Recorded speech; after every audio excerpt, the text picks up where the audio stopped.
The London Stock Exchange receives over 20,000 round-trip orders a second. Our software solutions enable that. Cisco processes 10,000 orders per hour. Our software solutions enable that too. Expedia facilitated over $88 billion worth of bookings in 2017. We're part of that as well. And the list of companies and brands around the world that use Sri Lankan solutions, platforms and technology goes on. Great technology is achieved through ingenuity. Sri Lanka has a lot of it, and the world's coming to us for it. Sri Lankan IT firms create revolutionary IP products, impacting users across the globe. And our vibrant startup ecosystem generates innovations that are transforming a multitude of industries. Sri Lankan IT experts are all about fast turnaround times, agile working, and value-added solutions. We pride ourselves on our ability to deliver high productivity, quality, and ingenuity. Sri Lankan IT companies have been on the digital frontier for over 30 years, making us one of the world's favorite IT BPM destinations.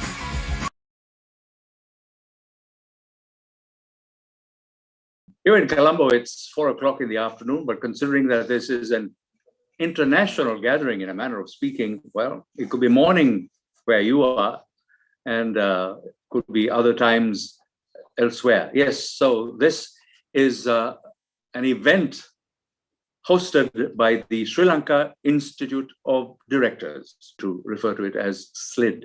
And this is the first session of a planned series, the CEO Forum. So this is session number 1, and we are very happy to be able to welcome you all wherever you are. Now, I do know that we have people joining us, as I've already mentioned, from different parts of the globe, and also on various platforms. So we have this being carried live on the Facebook pages of the Sri Lanka Institute of Directors, or SLID, then ICC Sri Lanka, that's the International Chamber of Commerce Sri Lanka Facebook page, then the Daily FT Facebook page, as well as on YouTube. And we also have, happily, the Facebook page for the Honourable Minister, Nama Rajapaksa, the Ministry of Sports, as well as Ceylon Invent. Their Facebook pages also have it. And did I mention YouTube? Yes, the ICC SL Identity is on the YouTube broadcast. So there are many ways that you can follow this program. Now, I should mention that we have partners along with SLID, is ICC Sri Lanka and Daily FT, as well as the University of Greenwich and Daily FT. Then the official event partners are, there are quite a number, and we're delighted to mention them by name: Huawei, Cisco Labs, Adventure, or rather Adventure, I should say Adventure, Sampat IT Solutions, and Vijay Newspapers. So thank you once again to all of those. Now our theme, making Sri Lanka a technology hub. A tall order. Well, so it might seem, but you have already seen in the clip that was presented a few seconds ago, or maybe a minute ago, that the potential does exist. The opportunity does exist. The question is, what next and how? Now, there is a particular vision that has been spoken about and has been identified. It's referred to as Vision 2025. That's just 3 years away. So that vision seeks to boost economic growth and position this country, this island, as a hub in the Indian Ocean. And the cornerstones of this vision are, admittedly, knowledge-based, highly competitive, and entering into what we might call a social market economy. Now, it's identified several targets, including raising per capita income to something like 5,000 US dollars, then creating 1 million new jobs, increasing foreign direct investment to the tune of 5 billion a year. That's quite a target for 3 years, and then doubling exports to 20 billion per year in this period. And currently, almost 60% of Sri Lanka's GDP is generated by services, 27% in industries, and 7% in agriculture. Now, given that the domestic market in the island is quite small and limited, we need to be clear about how we're going to grow to realize this vision in the next 3 years. So the only way to grow our market and the reach for our products and services is to go beyond the shores of Sri Lanka. And these are not my ideas or thoughts. Actually, I've been listening and paying attention to an advocate of this idea of moving forward in the manner that has been set up as a goal, and that's Mr. Ramesh Shanmuganathan. I'm grateful for his insights there. And then he says too, Sri Lanka has to advance her technology and digital maturity in all her areas of economic activity in order to be competitive and to grow the global market share. Notable words, and we underscore that. Now, this means what we call Sri Lanka's technology or digital quotient must be on a trajectory to be on par with those with whom we compete against. Who are they? India, Singapore, Dubai, Malaysia, Thailand, Indonesia, Philippines, and maybe there are others as well.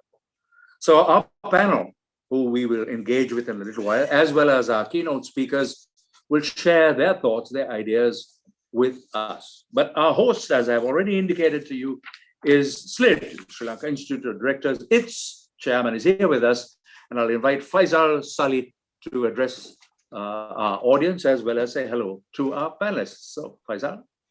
Thank you, Arun. Hello, everyone. I'm very much delighted to welcome you all to this webinar on making Sri Lanka a technology hub. We are indeed pleased to have Honourable Minister Namal Rajapaksa from Sri Lanka and from India, Honourable Minister Rama Rao as the two keynote speakers, and of course, a very distinguished panel of experts to discuss the strategic and timely topic. Permit me to say a few words about the Sri Lanka Institute of Directors.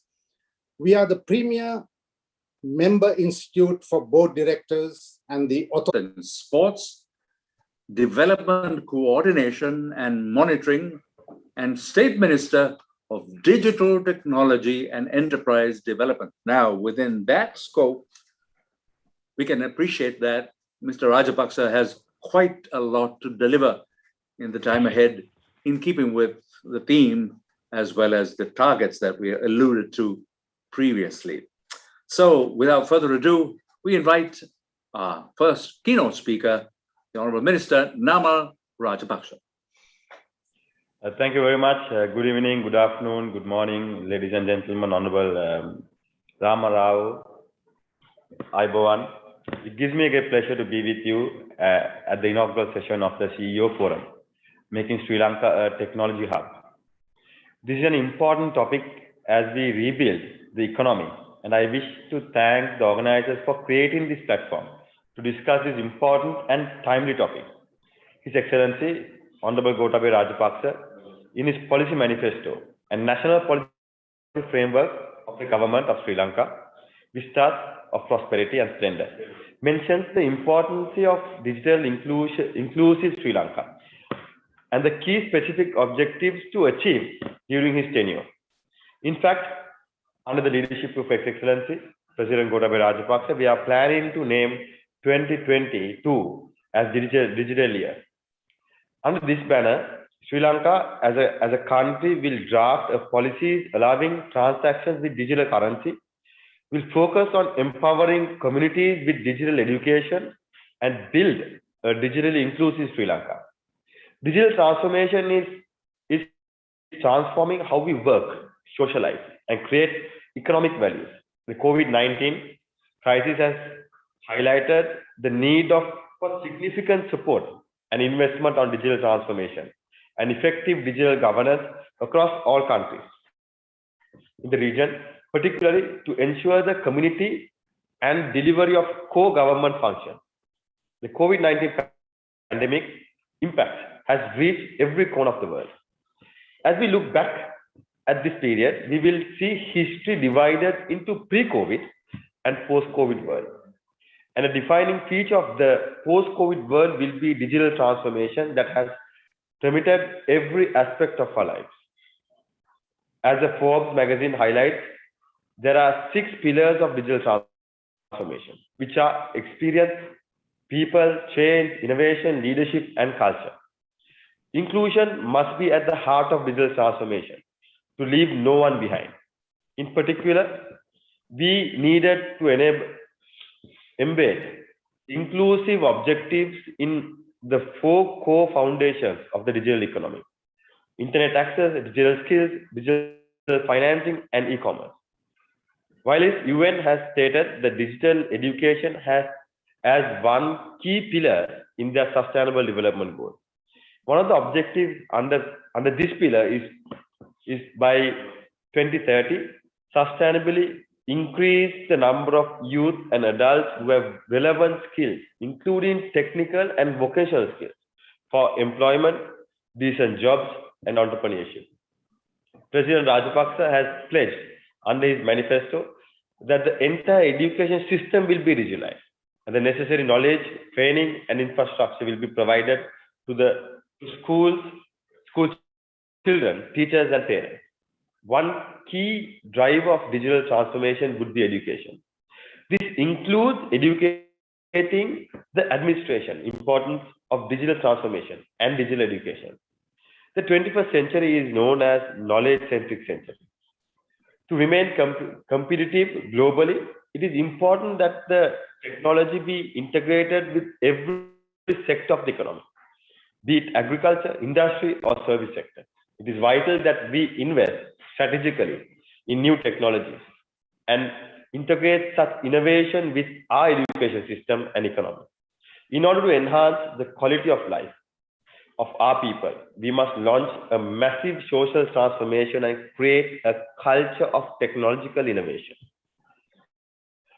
The convenience of our citizens would be the foremost consideration in setting up a citizen-centric digital government.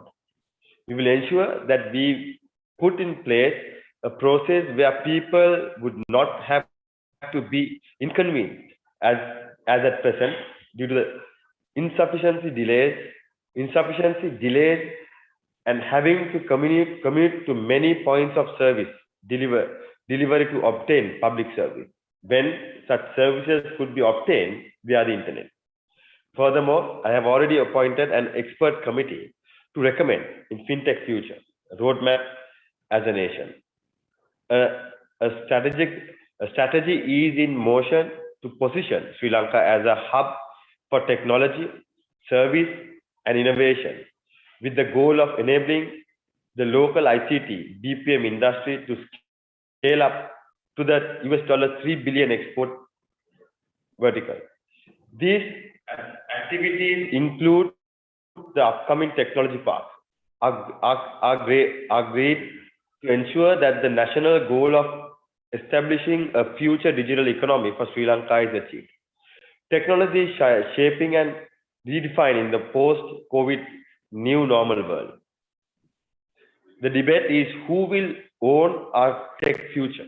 Sri Lanka is positioned in a very crucial and strategic location geographically. Enhancing skills and ensuring our policies are future ready will ensure we are on the right path to being an attractive destination for tech investment, innovation, and resources. Thank you very much.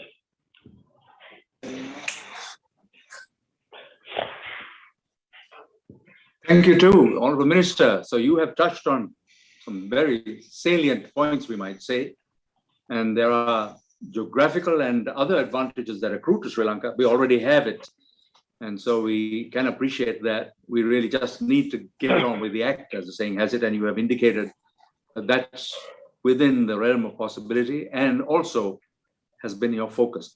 We invite you to stay on a little bit. I think moderators will be eager to engage with you a little later. Next, we will have the opportunity to hear from the Honourable Minister from India, who, as you know, has been of interest, has been very interested in this very topic. He is the Indian Minister of Municipal Administration and Urban Development, Industries and Commerce, and Information Technology of Telangana. That's quite a range, comes within his portfolio. We refer to Mr. Ramarao.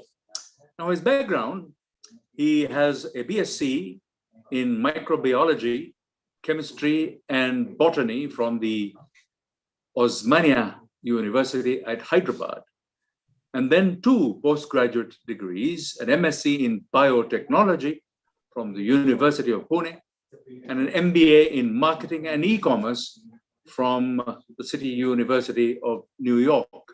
In fact, it was during that time that he was in New York in the period 1998, and for a couple of years, that he began his stint as an IT professional and interned at the shipping and ocean logistics firm, which is known by the name of Intra, on Madison Avenue in New York. And in his political life, he was seen as a mover and a shaker.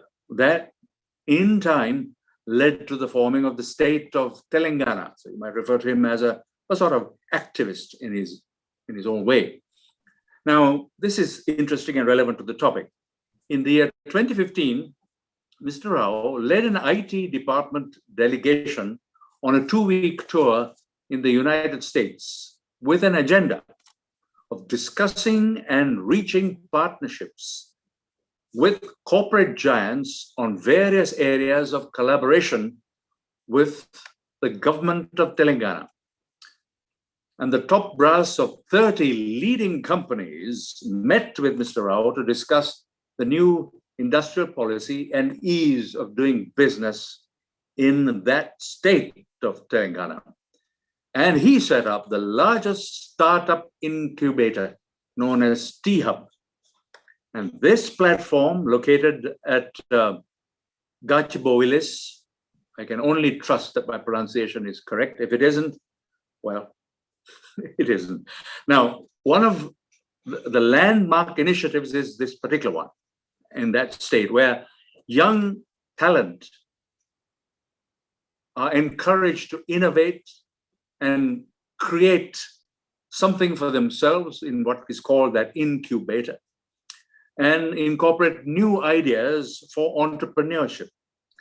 And up to 300 startups, and it also provides futuristic workspace for up to 800 people at one time in this particular place with a rather difficult pronunciation. Now, unfortunately for us, Mr. Ramarao is in the middle of a campaign trail and he's very busy and was not able to join us live. However, he did provide us the time, and he did have a conversation which we have recorded previously with the Vice President at the present time of the Sri Lanka Institute of Directors, SID, as well as the Chairman of ICC Sri Lanka, Mr. Dinesh, immediate past Chairman of ICC Sri Lanka. Times have changed in a few weeks. Yes, so the conversation was recorded previously with Mr. Dinesh Virakoti, and now we have that conversation which we shall play. So please listen carefully. Thank you, Minister, for joining despite your election campaign. We appreciate it very much. To begin, you have done an amazing job by converting your state into one of the most advanced technology hubs in Asia. Can you talk about the journey with us? So firstly, Dinesh, thank you so much for this opportunity. You know, ICC Sri Lanka has been a great partner always, who always encouraged us to talk with you, to share our experiences with you, and also to learn from you. And I'm also thankful that you've invited me in the past to the Human Capital Summit back in Colombo a few years ago. But after the pandemic, as we all know, it's a different world now.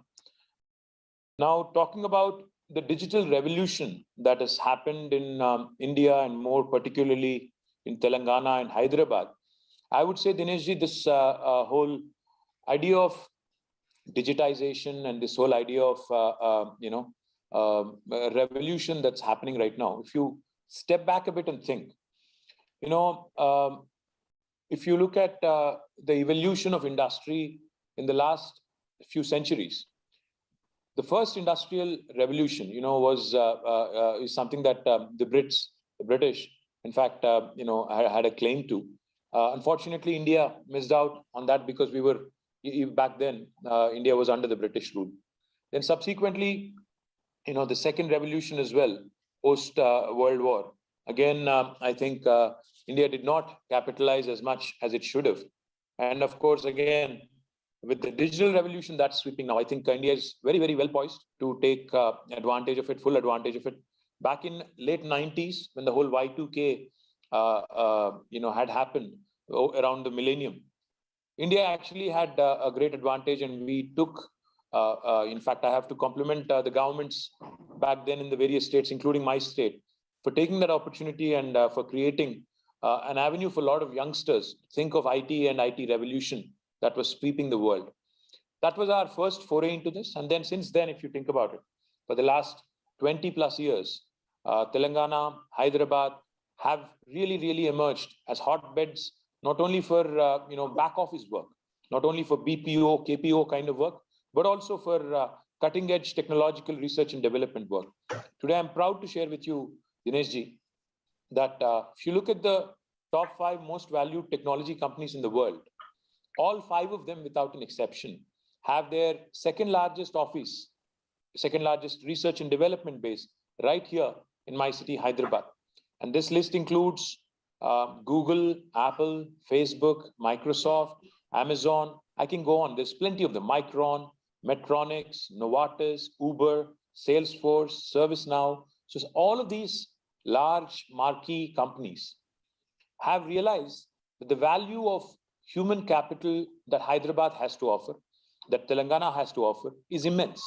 And the kind of work that can happen, at a economical investment is something that they cannot ignore. So therefore, if you look at Hyderabad's evolution in technology in the last 2 decades, I would say we've moved from being a back office to being the backbone for a lot of research and development works that happen in some of these major technology giants. Why has that happened? How has that happened? I think a systemic effort on education, which created a great deal of talent pool and a very conducive environment for attracting investments, making sure that the ease of doing business has been extremely easy for any kind of foreign investor to come in and invest in the state. And more importantly, I think the ability to adapt to changing times, changing technologies, changing needs is what has really kept ahead of the curve. And today, Telangana and Hyderabad really is a hot destination, not only for technologies, but also for emerging technologies. I'm happy to share with you, Dineshji, that we've launched some very, very unique initiatives using emerging technologies.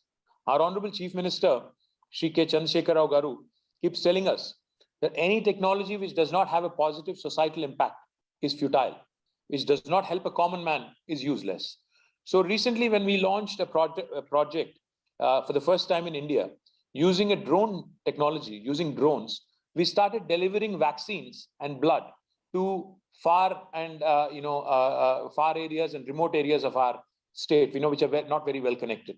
Likewise, we use several other technologies, be it blockchain or be it cybersecurity, all the emerging technologies, robotics, all of these are not only explored fully by our academicians, but also by the government to ensure that we actually leverage the best to make sure that our country stays ahead of anybody else in the world. So Minister, what is the secret of attracting some of the big tech giants into your state, like the Amazons and Apple? Huge talent pool to begin with. I think human resource is the key, because they understand and they realize the value of the human capital. And I don't think there is a substitute, no matter how intelligent our machines get. Artificial intelligence and machine learning are things that are talked about quite often. But ultimately, I think it's humans who are going to drive the machines and not the other way around. So therefore, I think the human capital will continue to remain the most important factor. India, that for that matter, as you know, is having the world's largest think force. I don't like to call our youngsters workforce, but they are think force, because our thinking abilities, our analytical abilities, our ability to problem solve is something that really keeps us ahead of anybody else. Because as the world is aging, India is actually getting younger. In fact, 65% of Indian population is less than the age of 35. That gives us a huge demographic advantage, which I don't think many other countries can claim. Secondly, more importantly, conducive policies of the government, both the state and the center, are very important. And thirdly, ability to adapt to changing times, changing needs, and changing, for example, pandemic had hit us, COVID. Till COVID had hit us, the fast tracking of digitization, as we call it, was not as rampant, as quick as we would have wished. But once COVID hit us, the digital revolution in India was very seamless. People could just switch to working from home effortlessly. People could just stop coming to office, yet the service levels were not affected with the world customers. So that's how quick the adoption has been. I think that's extremely important also. Okay. We see you talking to people like Tim Cook on television and stuff like that. What really motivates guys like that to come and invest in India and in South Asia? Well, I would say primarily, it's a business decision. End of the day, India is a large market also, not only a great base to set up a office, but also a large market in itself. So therefore, by default, no business in the world can ignore India because of our market size. Secondly, Government of India's Make in India campaign also has helped. Like I said, of late, we've also been witnessing trends like data localization. We've also been witnessing other, trends, and also states formalize and formulate policies which are in the long run going to help both the country and also its people. So therefore, I think Sri Lanka would also be serving its country well if you're able to come out with a policy in which you can certainly, not only attract more companies, but also ensure that the companies also feel the advantages of, working out from Sri Lanka and various parts of the country. Okay. You talked a lot about building human capital. Can you share with us some of your experience in doing that? Because that's a challenge for Sri Lanka. Well, I think the biggest advantage that India has, like I said, is a large think force that we have, the large number of youngsters that graduate every year. But of course, like in Sri Lanka, we also have the same challenge. While our youngsters may be very capable when it comes to their problem-solving abilities, their presentation skills may be, the soft skills may not be as great. So we have launched some very unique initiatives like TASK, the Telangana Academy for Skill and Knowledge, which ensures that every graduate, every professional student who's undergoing a professional degree is given an opportunity to nurture, given an opportunity to fine-tune their soft skills and thereby become readily employable by the time they graduate.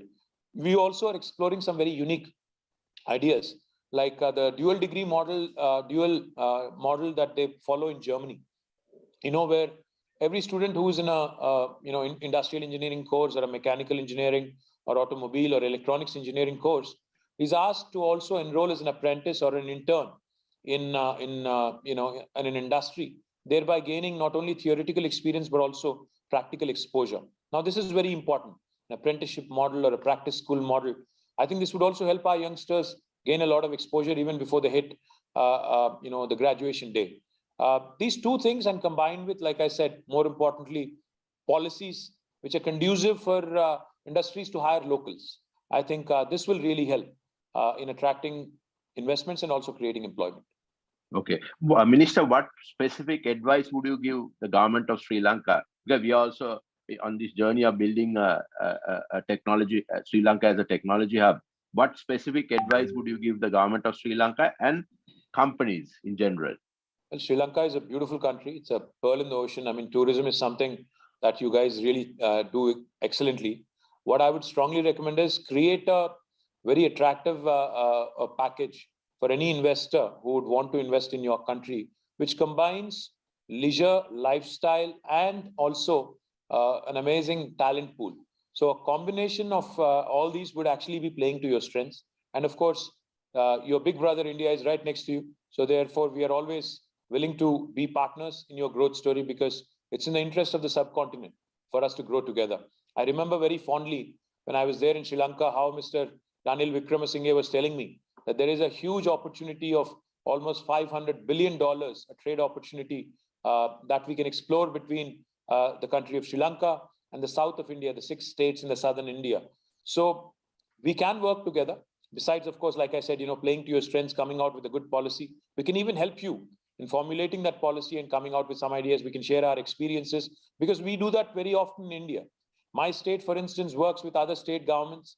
We do a G2G kind of an agreement, and I'm more than happy to work with Namal and the entire team of bureaucracy and administration in government of Sri Lanka to share our experiences, to sit down with them. And we are also, as you know, Telangana is a huge, has got huge Buddhist monasteries also. In fact, your High Commissioner was here recently. He was mighty impressed with what we have in terms of our monasteries, and he said he'll bring back a huge delegation, because we have a lot of synergies to explore. So I look forward, Dinesh, to working closely with you, ICC, and Government of Sri Lanka as well.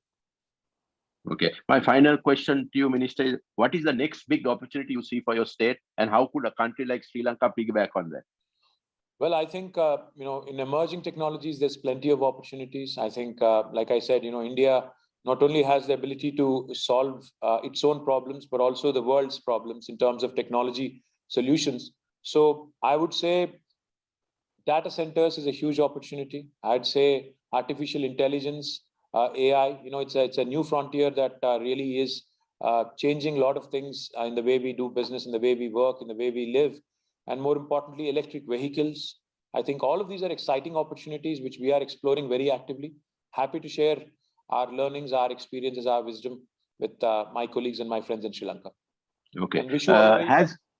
And thank you, Minister. Another quick question on remote work. Has that created a whole new opportunity for countries like Sri Lanka? Absolutely. In fact, I think it's a fascinating opportunity now. It does not matter where in the world you reside, as long as you have the talent and the ability to deliver. I think irrespective of which geographical location you reside in, I think you'll do very well. And therefore, Sri Lankan youngsters can definitely look at more innovation opportunities. In fact, innovation is one frontier I forgot to mention, is one area where Sri Lankans can excel, because a lot of youngsters who are now exposed to the rest of the world through technology can take a lot of pride in coming out with their own startups. Because in India, in the last 1 year alone, we've had more than 42 unicorns, which is a huge number. So I think Sri Lankan youngsters also need to start looking at more and more innovation opportunities, technology opportunities, and how a large market like India can be explored. So all of these are things that we can work together on, Dinesh. Thank you. Thank you very much, Minister, and all the best with your election campaign. No, thank you so much. Appreciate it. No, thank you. Bye-bye. Bye-bye. Well, deeply grateful to the Honourable Minister from Telangana, Mr. Ramarao, for not only sparing the time in his busy schedule to engage with Mr. Dinesh Pirakodi and then be able to address this audience, but also the positivism that he brought to bear with regard to the offer of help, even support to the government of Sri Lanka in being able to formulate what he referred to as an attractive package that would invite foreign investment, and that we do have the potential to perhaps grow together or share that growth together. So thank you very much. Now, before we move on to introduce our panel, as well as our moderators, here now is a message from our sponsor.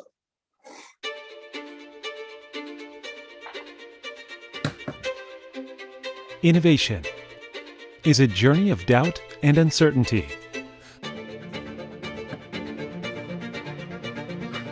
A journey that makes life better for all. Whoever we are, wherever we are. A journey that creates new value for all. Innovation. It turns today's technology into value of the future. From 5G deployment and its ecosystem came digital transformation in all industries. From Huawei Cloud came the wonders of widespread remote healthcare. From AI machine learning came better, more intelligent ways to protect the Earth. From AI computing came advanced astronomy research and a deeper understanding of the cosmos. From new ways to live, a greener Earth, and futures beyond our imagination. This journey of open innovation and collaborative value creation has given us inclusive development and new breakthroughs. Together with our partners, we will journey on. Our journey of innovation will never end. 5, 4, 3. A grateful thanks again to our sponsor of this particular webinar, Huawei. Thank you. Now, we do have our panel discussion, as was mentioned, and everyone in this panel are vitally involved with or would be deeply interested in our theme, making Sri Lanka a technology hub. Well, the Honourable Minister is here with us still, and that's good because we'd like to include him in the time that he has available to remain with us. The Honourable Minister Nama Rajapaksa, Computational Science and Engineering and Director Partnerships. A technology hub. If so, can you explain some of the salient features of the strategy?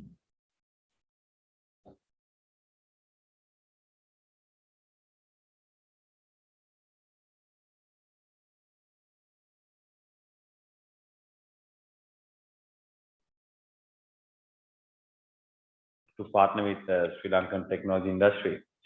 Looking at the Sri Lankan map or the roadmap for technology, as you know, we had few challenges, many challenges in the past, even post-pandemic, before the pandemic as well. But you know, one of the key challenges is the broadband, the coverage that we have at the moment. So as you know, the Government Sannivedana, I'm sure Oshada and Dr. Hans will be able to explain it more. Through Government Sannivedana program, we are looking at covering the entire country from 4G and fiber optical. And as you well aware, the cabinet and the budget approved to connect 10,000 schools with fiber optical cables. So I think in order to create Sri Lanka a technological hub, I think the infrastructure on that on technological front is very much important. So we are fully concentrating on establishing a fully covered network, 4G and fiber coverage by 2023, island-wide coverage. And also there are many regulatory changes that we have to do to make sure that the technological companies can come and invest in our country. So we are in touch with the Justice Ministry to do the regulatory changes and also take certain policy decisions to make sure that we attract many big technological companies into the country. And looking at the progress of last few years, comparing 2018-19, Sri Lanka has done, I wouldn't say tremendously well, but they have done comparatively well than the past. If you look at the number of revenue we have earned from technology or tech startups in 2018 is something around $29 million. So this year already it has gone up to $132 million. So we are looking at $1 billion industry or a couple of billions to be in next couple of years.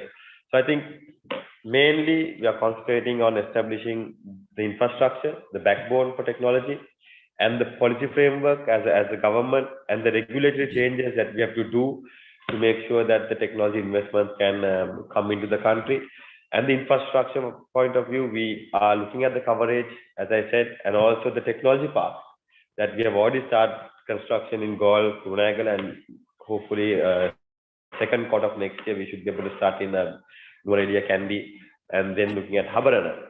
So along with that, we are also looking at a shift on our educational system as well. So we believe we need to enhance our youngsters to take up these challenges and become part of the ecosystem that we are going to build in the country.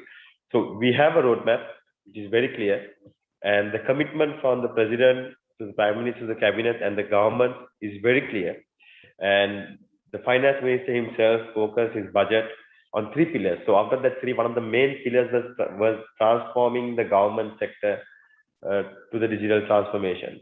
So that is a clear indication that Sri Lanka is looking at a broader picture for digitalization.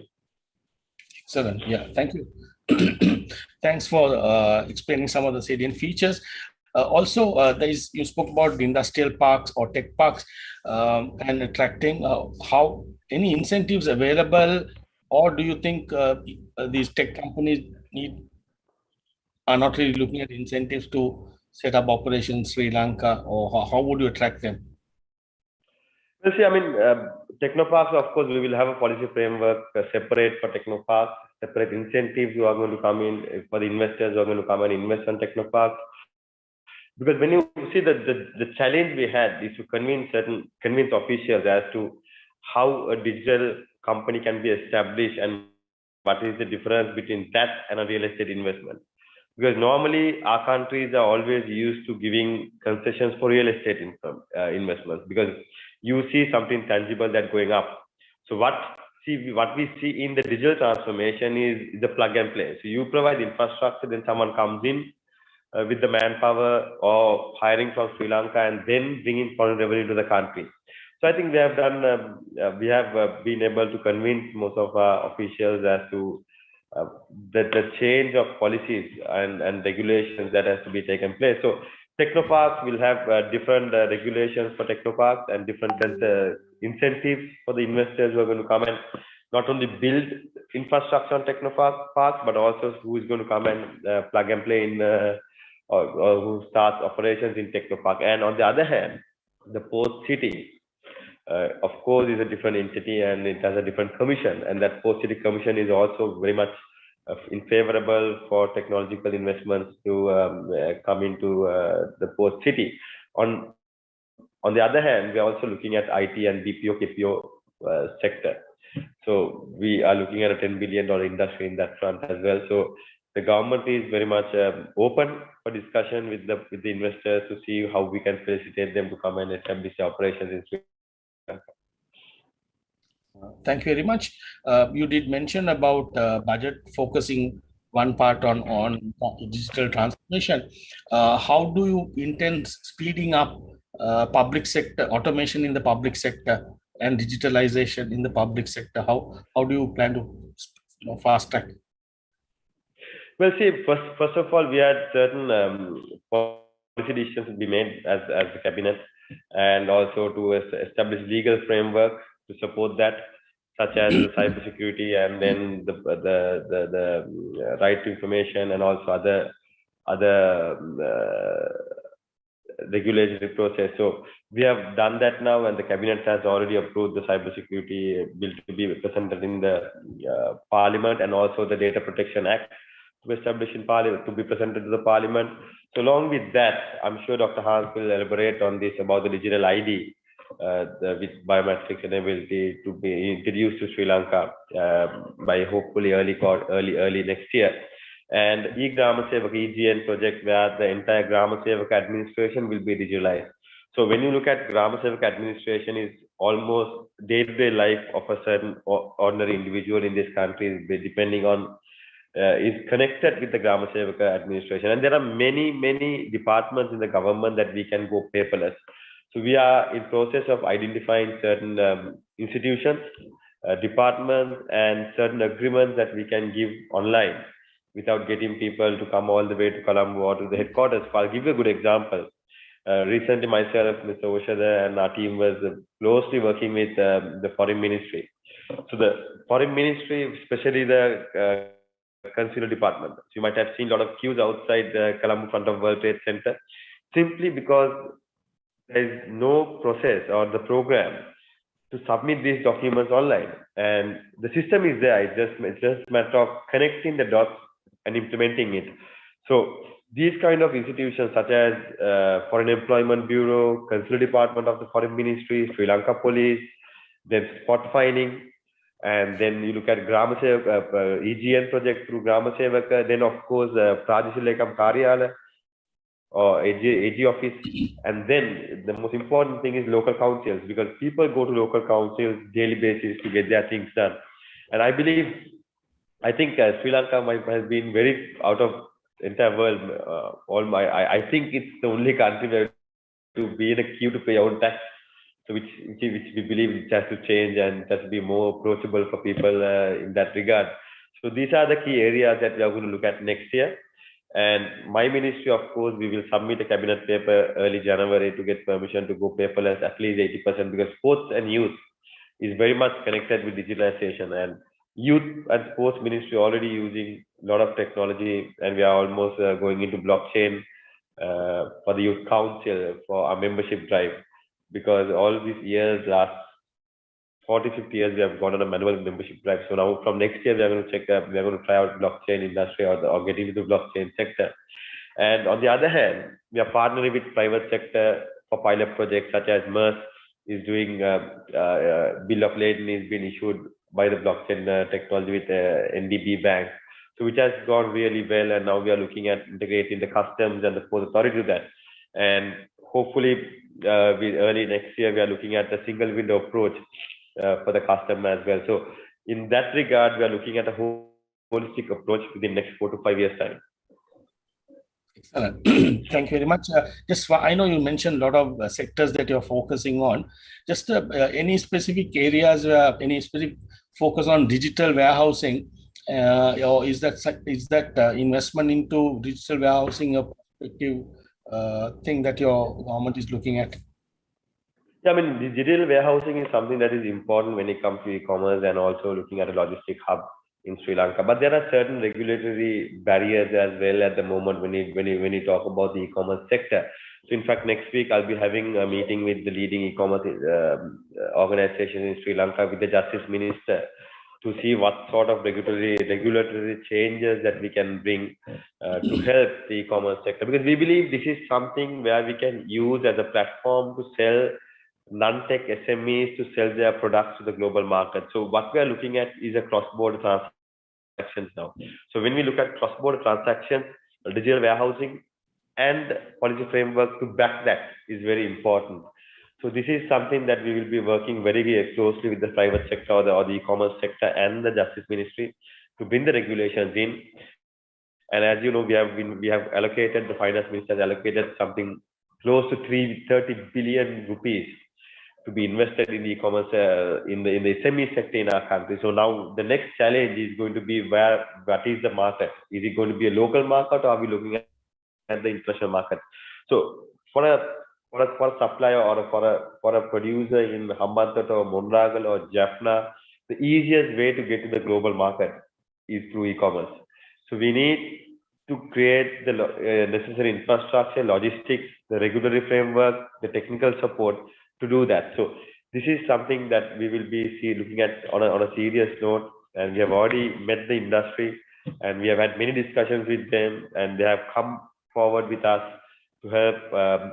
There are specifically mentioning companies like Daraz is looking at establishing Daraz technology cities. So we have already given them certain villages that were into the SME sector through Samurdhi Ministry, Honourable Shyam Singha's ministry, so they can go and establish themselves there and look at how they can support them to take it forward. Likewise, with all other e-commerce sector, I mean, there is all the other e-commerce industry in the country. We are working very closely to develop this. So digital warehousing is definitely something that we will be looking at on a very serious note, especially looking at cross-border transactions to support the SMEs in the country. Thank you very much. Thank you very much, Honourable Minister, for your time as well as a lot of information you shared, and also all the best for making 2022 digital year in Sri Lanka. And I'm sure we'll continue to engage with you in future forums as well. Thank you very much. I'd like to move on to the panel. I know we have sort of almost reached 1 hour of our 2-hour session. So what I'll do is I'll post to bring everyone into a single page, line to the topic. I will post a common question to everyone, and then I'm sure we can draw some insights from all the panelists here. We are convinced that Sri Lanka can become a technology hub. I mean, that's why we're having this forum. I think everyone did suggest the potential to become a technology hub is there. But the challenge is, how to do it faster, how to do it smarter, and how to do it effectively. So I'm asking each of the panelists, maybe you spend about 5 minutes each to explain, what can Sri Lanka do better and right to become a technology hub. So I'll invite, maybe I'll invite our foreign panelists to start commenting on, in their opinion, what should Sri Lanka do to become a technology hub. So maybe I'll invite Dr. Patel to start with, and then we'll move on one by one before I move on to some other specific questions. Okay.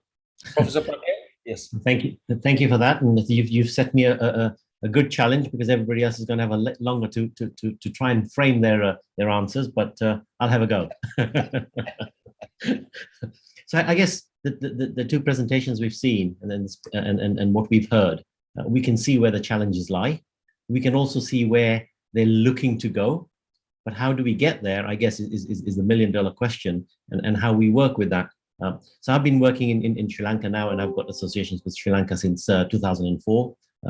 Got lots of good colleagues there, lots of friends, but I've also seen the country develop over the years. And my passion really is education, but education has to also change in how it delivers for countries that want to buy into it, in one of two ways. One, either you throw a lot of money at it, but you don't have the talent pool or the thinkers, as we heard from one of the speakers earlier, from the minister. If you get the thinkers right, then you're going to have the talent pool that you need. And if you've got the talent pool, then you've got the next space where you can actually have your technology parks being serviced, and you provide that positiveness for inward investment. So what I'd really like to see is to see how the education sector within Sri Lanka can actually now start delivering. It has had a long gestation period, right?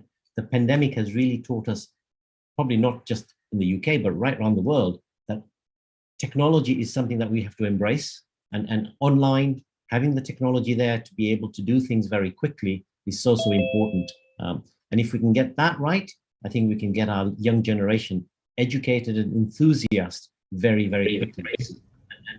The struggle we have today, I believe, is that the technology, I guess, locally where you guys are, it used to be in the UK 15, 20 years ago, I'll tell you, even just last week, I managed to get a 1 gigabit line.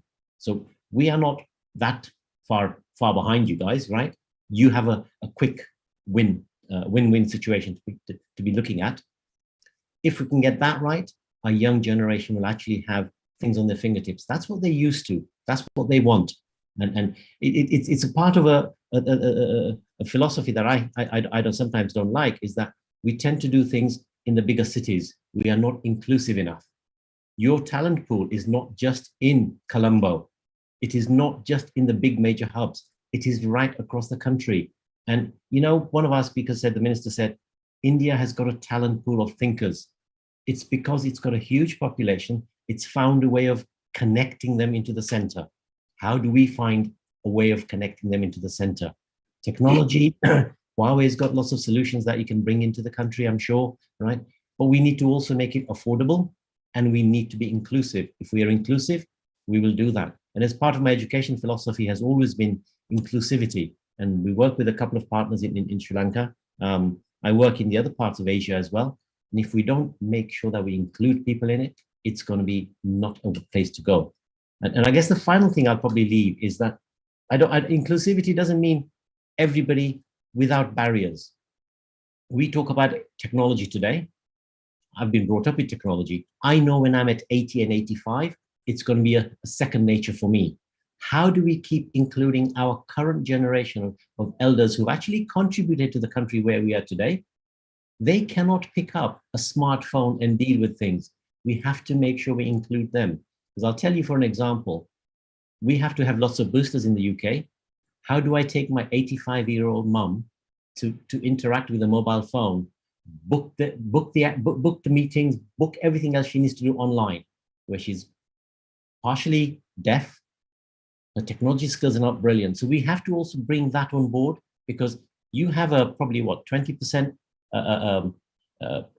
population which is elderly. They need to be part of this journey because they've got a lot to contribute, right? And I think that's what we really need to look at. There are solutions to that, but I guess it's going to be a case of how the rest of the panel really contribute to that, to see what can be framed together.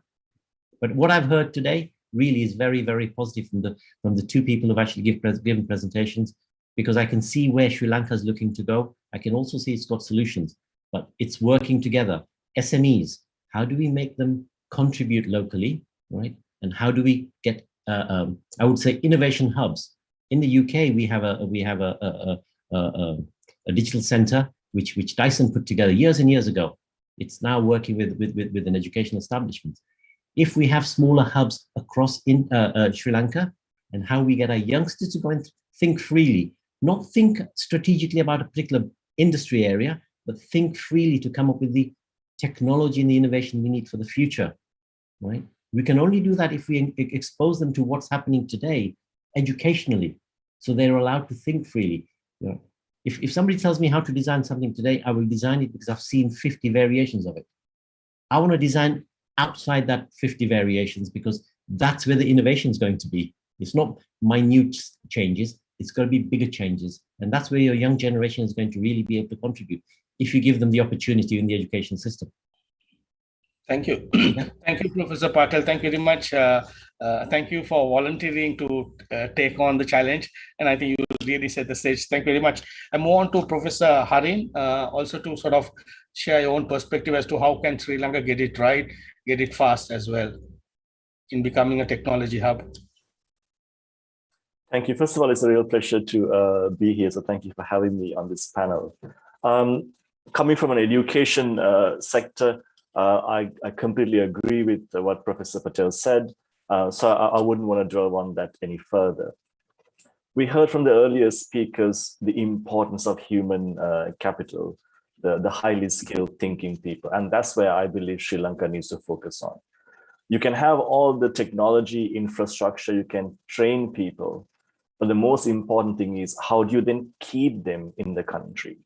And I believe over the next 2 to 5 years, Sri Lanka will face a big challenge of these highly skilled thinkers may want to consider moving out, because there are so many fantastic opportunities out there. So you really have to think about what is the proposition for these highly skilled thinkers to stay in the countries. It's really all about quality of life. It's no longer having a job. It's really about, if I have a family, what's the education for my children? What are their future prospects and so on. So I think, you know, I didn't hear much about that from the earlier speaker, and I would like to see more, because if you have that right quality of life, Sri Lanka is a beautiful place, and you will attract the right talent. You will keep the right talent in country. Infrastructure, etc. It's all about investment. But I think the right environment is crucial, and people for this past 2 years have seen how important that quality of life is. You know, we've been working so hard without looking after ourselves, and now people realize family, my own health is so much more important than other things. So that's an area that I think certainly for the next few years we need to focus on. Okay, thank you. Thank you, Professor Harin. Excellent. I love that background of yours. Excellent. I mean, very tempting anyway. Since we're talking about talent and education, maybe it's good to bring in Srimati into the discussion as well. Srimati, I know you have invested a lot. You have big commitments in Sri Lanka. Here we are talking about converting Sri Lanka technology hub. I think you may be one of the first early movers of that concept. And I would like to know, what do you think Sri Lanka should do to get it right and attract more people, more companies like HCL? Thank you, Nistar. It was really great, being part of this, and I'm really honored to be amidst all this renowned companies and speakers and academicians as well. Nistar, I don't know if many people know, while we've been devising ways. We have put our heart and mind into developing talent in Sri Lanka, and probably the fastest growing. In 12 months of operations, and that too amidst the pandemic, amidst the COVID times, I have over 1,000 employees, of which 90% of them are all or the homegrown engineers who have focus in STEM, as their core area. I heard everyone talk about capability development, how we need to work on investing early, and so on. HCL has come there to set up its global delivery centers, and we are, Professor Haran, just to let you know, we are catering to the Fortune 500 and the Global 2000 companies. As we speak, I do also have one of my fellow speakers who's also our customer, HCL customers. So we do cater to all our customers directly from there. The faster we grow, the faster we have more, the faster is how we can retain people as well, because we can help them with a very steady career pathways. In a global delivery center, the advantage is that we are continuously upskilling. We are getting all kinds of skills moving into Sri Lanka. And then the more we invest in training them, that is where the retention actually takes place. I think, Anustar, I've been saying this before too, Sri Lanka could be tiny, but it can be clever.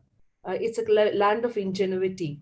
I think we should just shred the unconventional way of grooming talent and putting them into a knowledge sector. We should move more into work integrated higher education.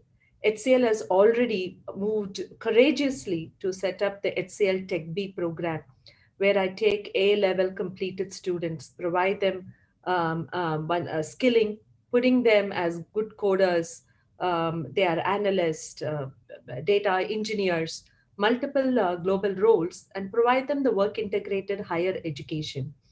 So one of the reforms I think we should bring is that how do the bigger universities can move away from a typical norms of 4 years of education and then putting people to job. They should take a step back and say, how do I work towards work integrated higher education program? Students should be molded early. They should take up a job. They should earn, learn, and continue to learn. That's one of the way we can retain. And the more numbers we show, we are going to attract a large number of companies who want to come here. I'm sure many of my own colleagues from the other companies are looking forward to how quickly I'm able to get my next 1,000 in the coming months. And that will also give us some of the best practices. Most importantly is some of the reforms that I would like to see in the higher education, and how people and how the academicians will be open to allowing students to start their careers early. So another important aspect that I also want to bring in here is it's not about capability.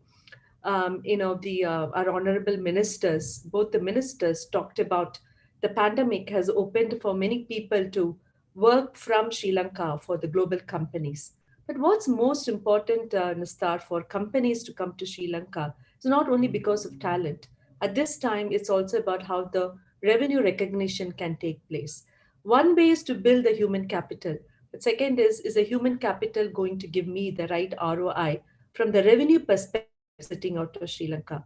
So both have to take place, right? So when I build talent in Sri Lanka, I would really want to look at the revenue recognition also happening in Sri Lanka. That's something I'm sure most of us from the corporate world will look up to. It is a land of ingenuity. As I said, leisure. I am learning a lot. As an individual, I'm discovering a lot. And Sri Lanka makes me come every week. In fact, next week I'm traveling again from India. So like Haran said, yes, Haran, it's just not about the beautiful place, it's also beautiful people. So a lot more to learn from our end, discover more from our end as we build talent there. Thank you. Thank you very much, Srimati, for those, especially emphasizing the two reforms. I'm sure minister's team will take down the recommendations. So we spoke about the talent, which is opinion. It's about doing it. So Michael, any thoughts? Yeah, sure. Thank you very much. you know, we've seen a lot of examples globally about how economies have tried to position themselves as digital hubs. And we definitely already heard that talent is something critical. But the thing that we kind of see that sort of is common across all these scenarios, the first is, without a doubt, the country has to be willing to invest in infrastructure. I think in the case of Sri Lanka, there's some very real opportunities to leapfrog some technologies. So for example, we can use things like 4G, 5G, fixed wireless, rather than maybe deploying fiber. And then you can more readily connect rural communities and bridge that digital divide in a more effective way. But I think one of the issues with building the infrastructure comes down to who's actually going to finance it. And this comes down to a combination of policy and having the right people in the room, so that if the telco players are expected to lay down that investment, they need to see some kind of an ROI. And at the end of the day, it's the entire digital economy that benefits, not just the telecom operators. So it makes sense to have industry in the room at the same time when some of these decisions are being made.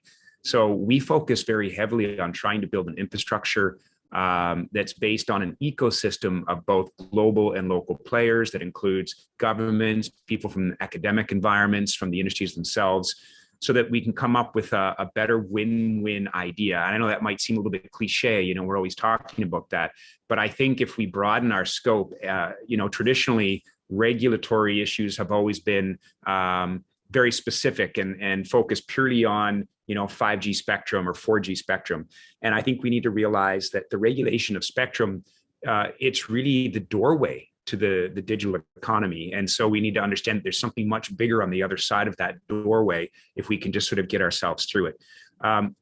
And then lastly, I think I just want to reiterate the importance of talent. We've seen cases where we've built fantastic infrastructure. We have coverage, you know, 99% of particular areas, but people are just not in a tech savvy position to use it in a meaningful way. And that comes down to a combination of, do they have the right device that suits their needs? Maybe an elderly person isn't familiar with the touchscreen and it just doesn't work for them. We've seen cases where vaccination alerts have made use of mobile systems, and the people that are most at risk are the older generation, and they're the ones that are also the ones that typically don't have mobile connectivity. So we can see some very real examples of where technology should work, but we just haven't built that framework around awareness. And I think we need to do that, not just like in the university and high school and vocational training perspectives, but also more broadly, just educating the general public through use cases that actually make sense to them.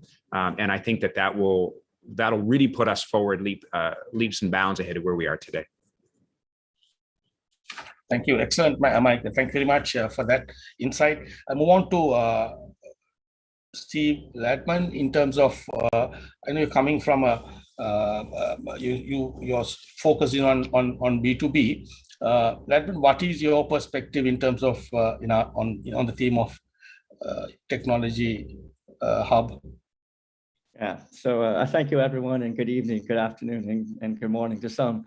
So this is my 36th year in technology. I was able to start Oracle Corporation when it was just a startup. And I was able to see what the ecosystem was like in the Silicon Valley and New York and in the US. I was also part of building the ecosystem in Nairobi, Kenya, which is actually the innovation and technology hub for Sub-Sahara. And now I reside in Vietnam, where Vietnam's become a hotspot for technology. And my experience has been that I actually think technology transfer or knowledge transfer is one of the biggest components to allowing any of these places thrive. And with all due respect, the Honourable Minister in India said, build within.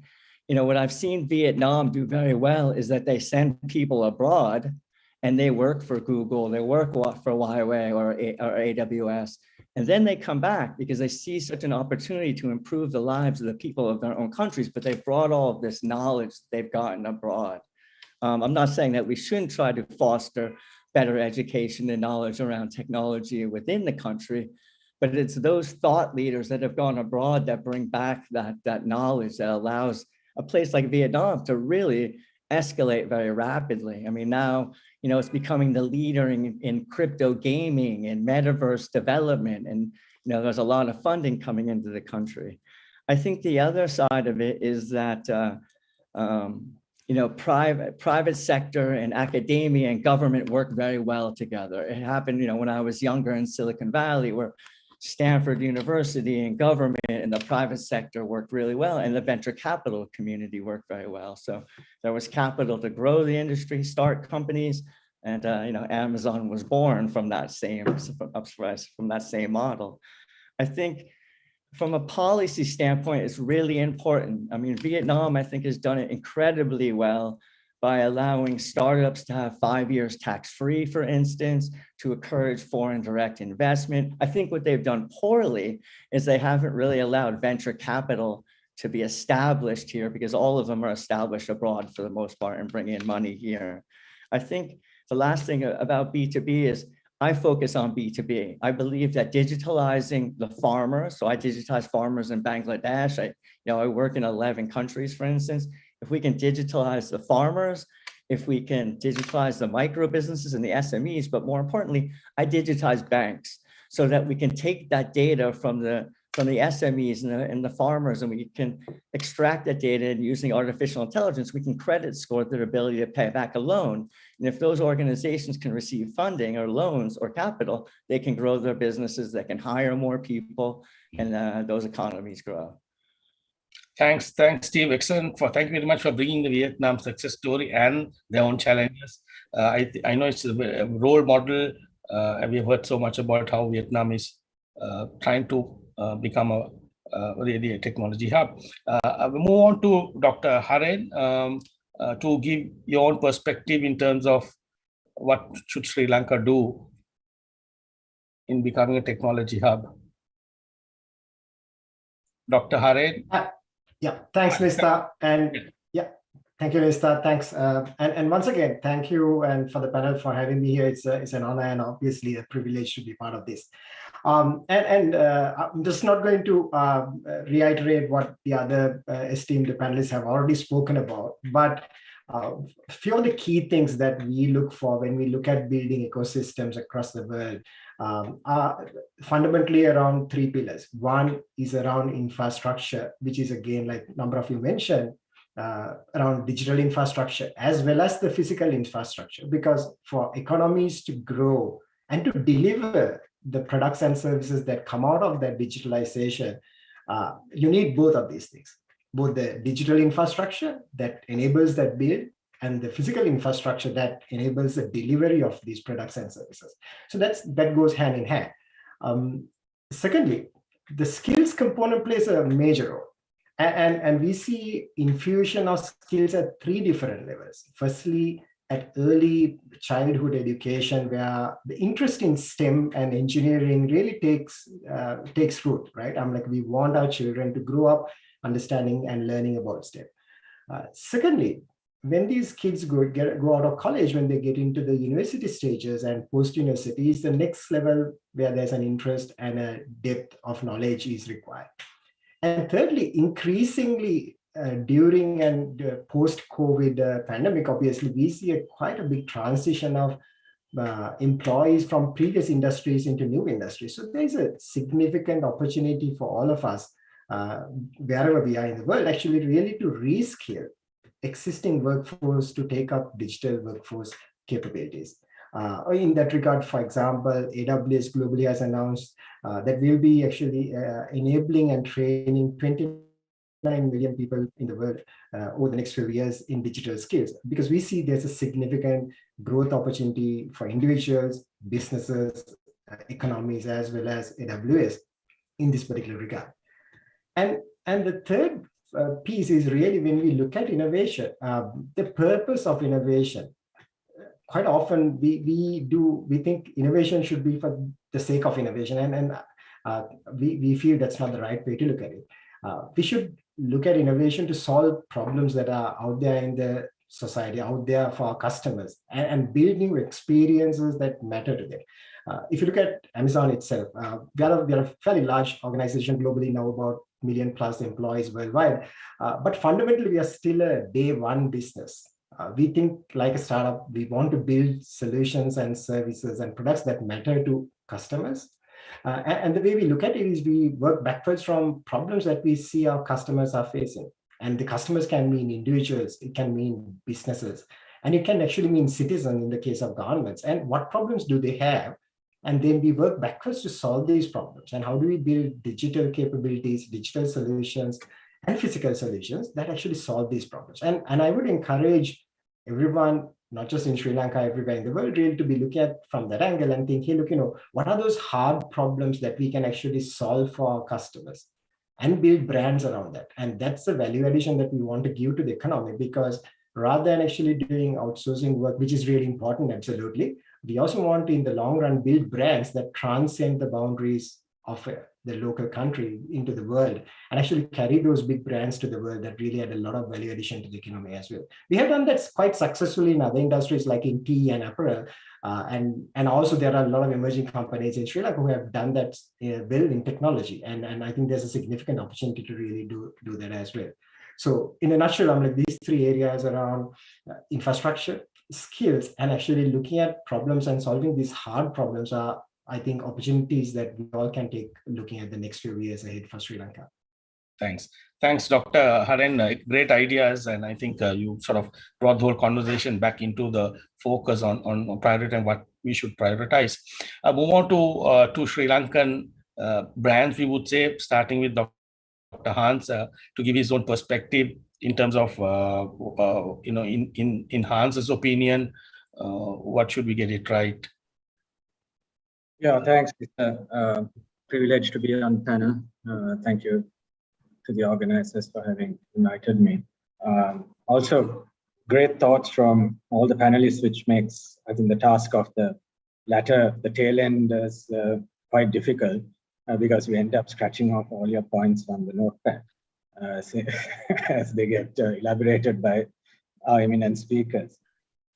So let me just throw this angle that the concept of a hub itself needs to be understood very clearly in the context of the exponential changes we see on the technology landscape. I believe we are truly at an inflection point, moving from what we might call the third industrial revolution to the fourth industrial revolution. The third industrial revolution around digitization, computing, automation, connectivity, networking, and the first phase of the power of the internet. Now, with the emergence of the fourth industrial revolution, where the mega trends we see, not only around these IR4 technology, but also along the broad topic of virtualization, where I believe we need to recognize that maybe, I'm not qualified to hypothesize on this, but maybe we need to recognize that what is a hub in the past, where we would think of some degree of physical manifestation of this hub, infrastructure heavy or asset heavy manifestation of a hub, which draws people to it in order to enable services or to consume certain forms of services. This might transform in the IR4 era to a complete virtual animal, where the dimensions of success or the critical factors of success will be very different to those in the physical context. Now, this is an opportunity for smaller countries because when you move from physical to virtual, the disadvantage of scale goes away. The disadvantage of legacy goes away. And you can truly be a citizen of a very flat world while recognizing that while the citizens of your country enjoy the benefits of plural access, likewise, talent from everywhere else in the world would have access as well. And just to paint what I'm trying to say about a hub, I just take the examples of Uber or Airbnb from the the last 10 years. Is not Uber a hub for transportation? And is not Airbnb a hub for accommodation globally? But they don't own any infrastructure at all. So it is a combination of platforming, the cloud, globalization, and the ability to manage ecosystems across multiple geographies virtually from a single place. And I think this is where Sri Lanka has a unique opportunity to make use of this inflection point, to not be pulled back by any legacy deterrents, but to pivot on the new way. And recognizing these mega trends, IR4 I mentioned, artificial intelligence, blockchain, the power of data, and the power of ecosystems, broadly, the power of web scale, the ability to scale even the smallest idea via the web and IR4 technologies to global scale. So that given our talent pool, given the, I would say, broadly the scientific orientation, mathematical orientation of our people, I think if education is delivered inclusively, as many of the speakers alluded to, and we can harness talent from across the country on one hand, deploy appropriate ecosystem technologies, and combine them with cutting-edge laws, policies, friction-free enablement of this digital economy, not locally only, but globally, and combine them with innovation in the financial ecosystem. I think that is where we should envision Sri Lanka to be in the next 5 to 10 years. That said, I'm in no way saying that infrastructure development is not important. We need to bring that up to the state of the art.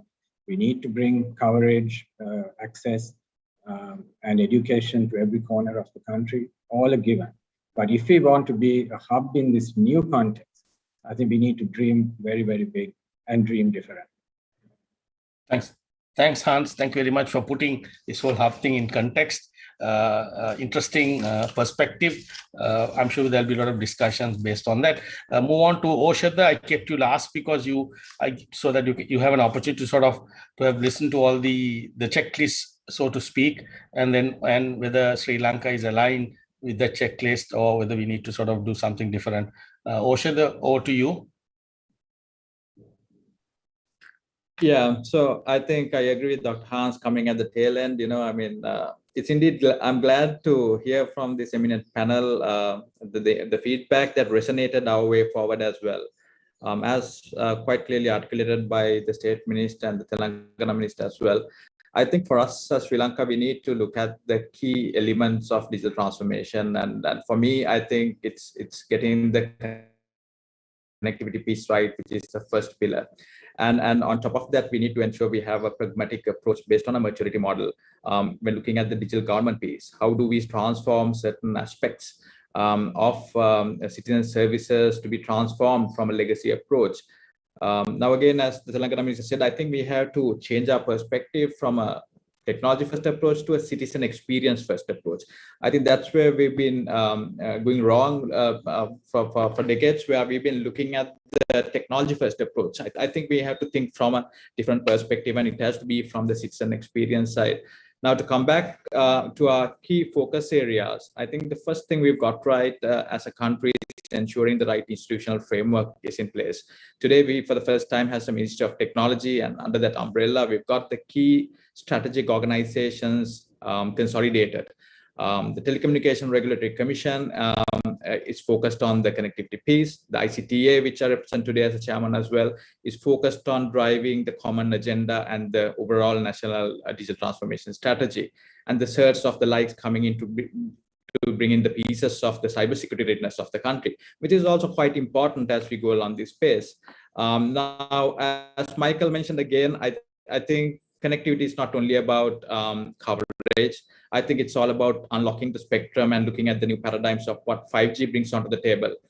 We cannot just focus on today's connectivity piece. Of course, that's imperative due to the COVID pandemic and the forced digitalization. It has infused as a black swan.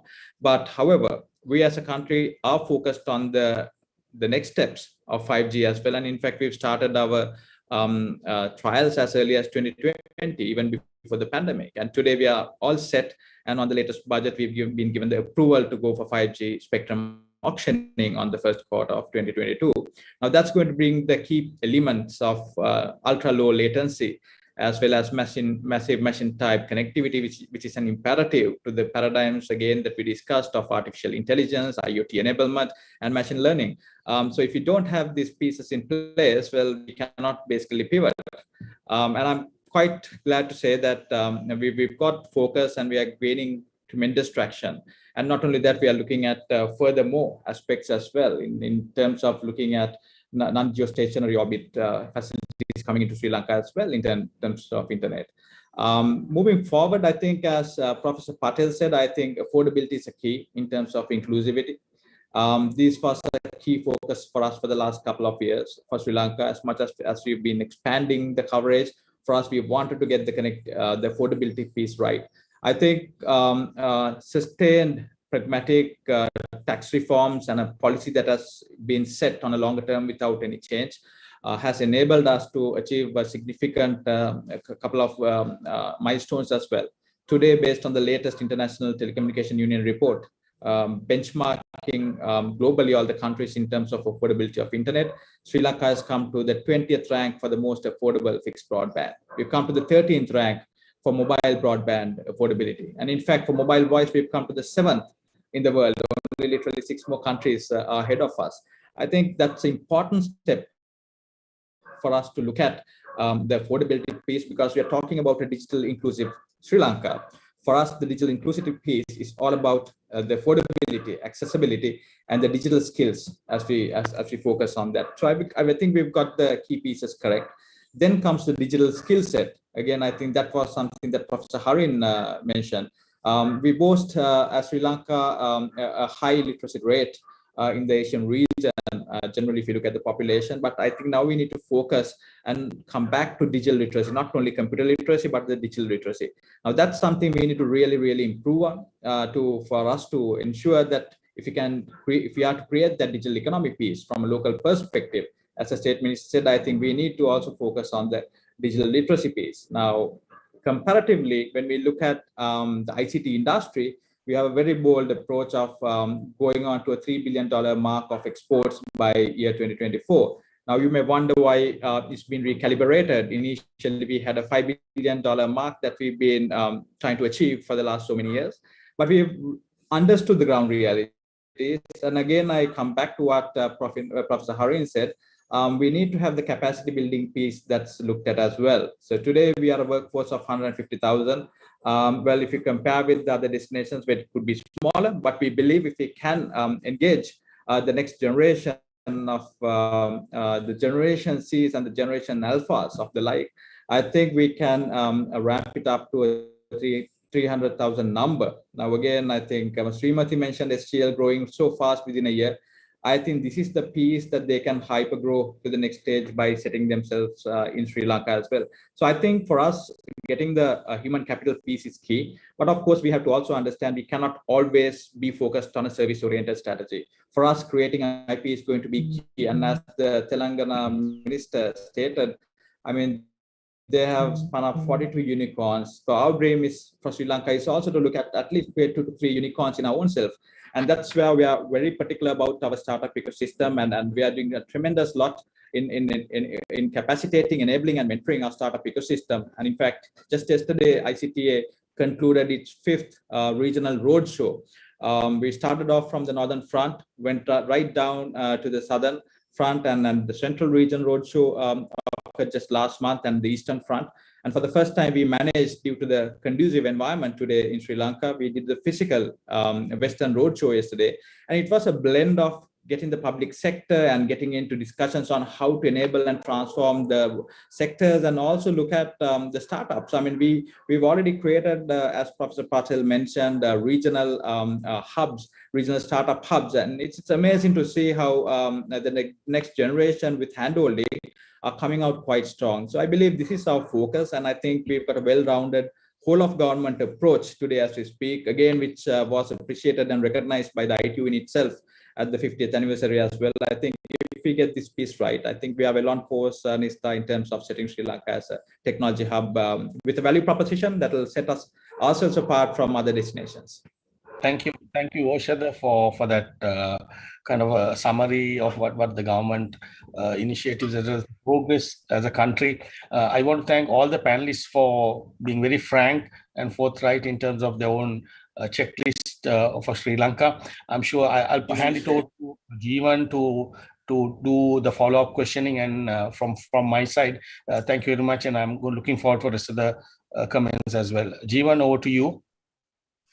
Thank you, Nishtar. I'm very excited and to be part of this highly kind of venerated panel of subject matter experts today. And I think given that I only have about 30 minutes, my main objective is to kind of provoke some thoughts and gain insight, maybe for us to ruminate over this holiday period on maybe a very particular use case of, moving us from thinking laterally and maybe moving us, maybe how do we think exponentially, right, as a group.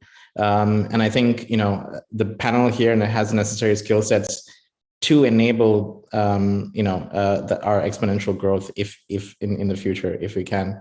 Let me actually start with Oshada. Oshada, you are an exponential thinker. Recently you spoke about SpaceX, digital nomads. I think especially from a regulatory perspective, you can enable and you have the ability to kind of open the doors to a very exciting future for the country.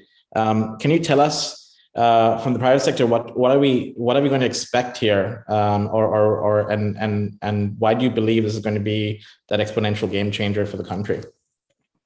Yeah, Jeevan. So I think we need to completely be pragmatic. And if I wear my regulator hat, I think the regulator's role has evolved tremendously due to the COVID pandemic. I think a regulator, as much as we look at the regulatory pieces, we need to also ensure that we become a catalyzer and accelerator in terms of the digital transformation pieces that is relevant to the telecommunication piece. Now, when we look at the accessibility, again, as a country, we are looking at the digital nomad program in terms of leveraging on the tremendous environment we can have to basically pivot around the new phenomena of remote work. And for that, I think we need to have also the next speed of communication systems coming up. We're talking about digital nomads not working from traditional co-working spaces or workspaces in Sri Lanka. They're going to work from exotic locations cut across the island. Now that requires, universal connectivity, and I believe SpaceX has a tremendous opportunity to basically bring that element that we require as a country. Now, just having the second conversation on Monday with them, we had a fantastic first discussion. The discussion revolves around setting up operations in Sri Lanka, but of course, we need to look at the impacts on the environment, the national security aspects, the impact analysis on the existing telecommunication operators. So we need to look at all of that. Now, let's not forget that this is going to be the future. As we speak, OneWeb is coming along, right? I mean, the UK government has investment in it as well. And Amazon is also looking at it. So as a regulator, we need to look at the future parity for late entrants as well in this space. So there's a lot of aspects we need to look at a country. But I think once it comes through, Jeevan, I mean, it's like the convergence that we have on media today, right? I mean, it's all on OTT right now, not on traditional cable-based or traditional media channels. It's converging. And I think the next element is going to be this NGSO systems, non-geostationary satellite-based internet systems. So not only SpaceX, it's going to be the others as well. And in fact, even OneWeb has reached out right now to us to start conversations. So I think it's a good paradigm to look at it, Jeevan. And I think the private sector can also leverage on these new trends. It's not only that aspect we are looking at. We are looking at even expanding our global connectivity, for example. I mean, today, Dr. Hans is there from Axiata. And if you look at Sri Lanka Telecom as well, we're expanding our backbone of submarine cable ecosystem. And we are the first country, in fact, this year to basically roll out our own submarine cable resilience and protection framework in tandem with the UNODC and with the support of Japan. So I think we are looking at it in a much more holistic way, Jeevan. And I think once we activate and orchestrate these new ahead of the curve facilities and technologies, I think it's a matter of leveraging on them, whether it be the public sector or the private sector. So these are thought process, and we are well on course. And Not only that, I think we have a gentleman from Amazon. In fact, I think I can state that, I mean, even Amazon is looking at setting up their latest satellite as a service ground station in Sri Lanka. And then we've had the first physical visit to Sri Lanka as well. And there's interesting conversations going around that as well. So that's tremendous momentum, Jeevan, that's been created. And we have a very interesting geographic advantage in terms of satellite enablement due to the expanded contact points based on our long. Great and fundamental points, Jeevan. So the nexus between technology and investment, economy, and economic development has always been, I would say, inextricable. And this has been the case all the way back since the first industrial revolution.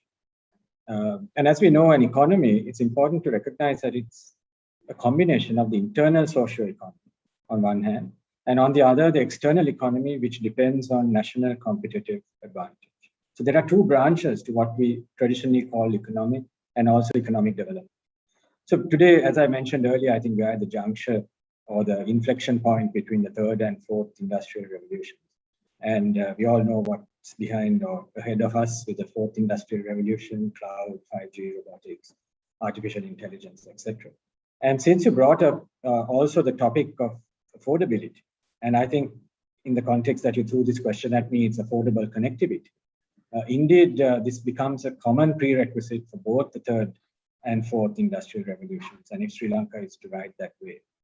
And I believe this dependence of an economy on connectivity is increasing exponentially. And in the IR4 world, connectivity will be a fundamental lever of national competitive advantage. But like you pointed to, I believe there are some fundamentals which determine the extent to which technology converts to economic development. One of these fundamentals, as you very correctly point to, is inclusion. And I think inclusion reflects a fundamental belief that the capabilities delivered by technology should be made affordable, available to everyone. The second fundamental is the creation of long-term sustainable business models for investment. For this to happen, there should also be a national level understanding of the underlying techno-economics. And I think Oshada and the Honourable Minister both demonstrated that deep understanding that is already present in Sri Lanka, which augurs very well for the future phase of this journey of inclusive development in the area of connectivity. Now, the chicken and egg here is that it is the emerging markets who will benefit the most from affordable technology. On the other hand, these are the very countries which have or are most challenged in terms of the availability of capital to implement accelerated technology inclusion and dispersion. So with respect to the connectivity domain in particular, I think Sri Lanka has got the fundamentals right. That is that over the last 20 years, parallel achievement of inclusion on one hand and economic value creation on the other. And here kudos must go to the entire value chain, starting with the national policy setting, liberalization of the sector in '96, regulatory foresight, FDI policies, and the inclusive investment ethos of the industry players and multinationals who have participated. So what's behind this? A well-structured and sustainable connectivity sector will typically deliver a direct contribution of 2 to 3% of a country's GDP. But the indirect contribution can in fact be much higher and comes from the end user surplus or consumer surplus, as we might call it, which is the economic multiplier accruing from the increased productivity of individual, citizen, or business. And this individual contribution, to take a tuk-tuk driver, for example, quantified through several global studies, is said to be 3 to 4x of the direct contribution. So the dollar that you put into inclusive technology availability, which creates a digital platform or connectivity platform for an individual such as a tuk-tuk driver or a small business or a great big enterprise to increase its productivity, would multiply the dollar by 40. So we could be talking about close to 10% of a total contribution from an inclusive technology and wireless connectivity sector to the larger economy in Sri Lanka.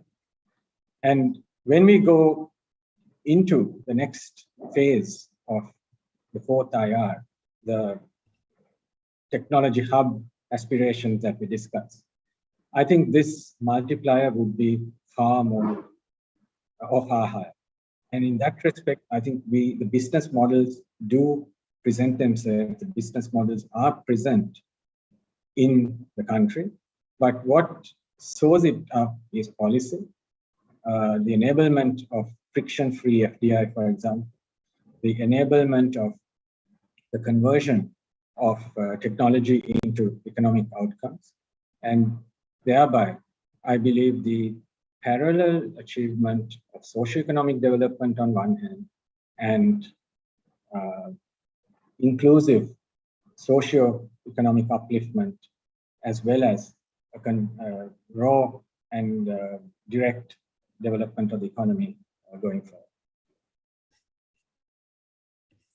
Thank you, Doctor. I look forward to a time when that kind of thinking, where technology investors have a social agenda first, and then build a business model around it, become a norm. And I think it's kudos to companies like Dialogue for kind of making that case. I'm going to jump over to Steve, because we spoke a bit about availability, inclusiveness. We spoke about fintech ecosystem. Steve, the question to you is, you mentioned one of the key things that Vietnam was not able to do is have capital available, right? And even though that is a problem in Sri Lanka as well, capital available for startups, new kind of ideas, etc. How do you think Sri Lanka can fast track this fintech inclusiveness, and also have increase its velocity of capital going into the sector where new ideas are kind of coming to life? So there's two questions there. I'll answer the fintech question first. I think coming back to inclusiveness, I think fintech's a really important component of inclusiveness. I work in Bangladesh.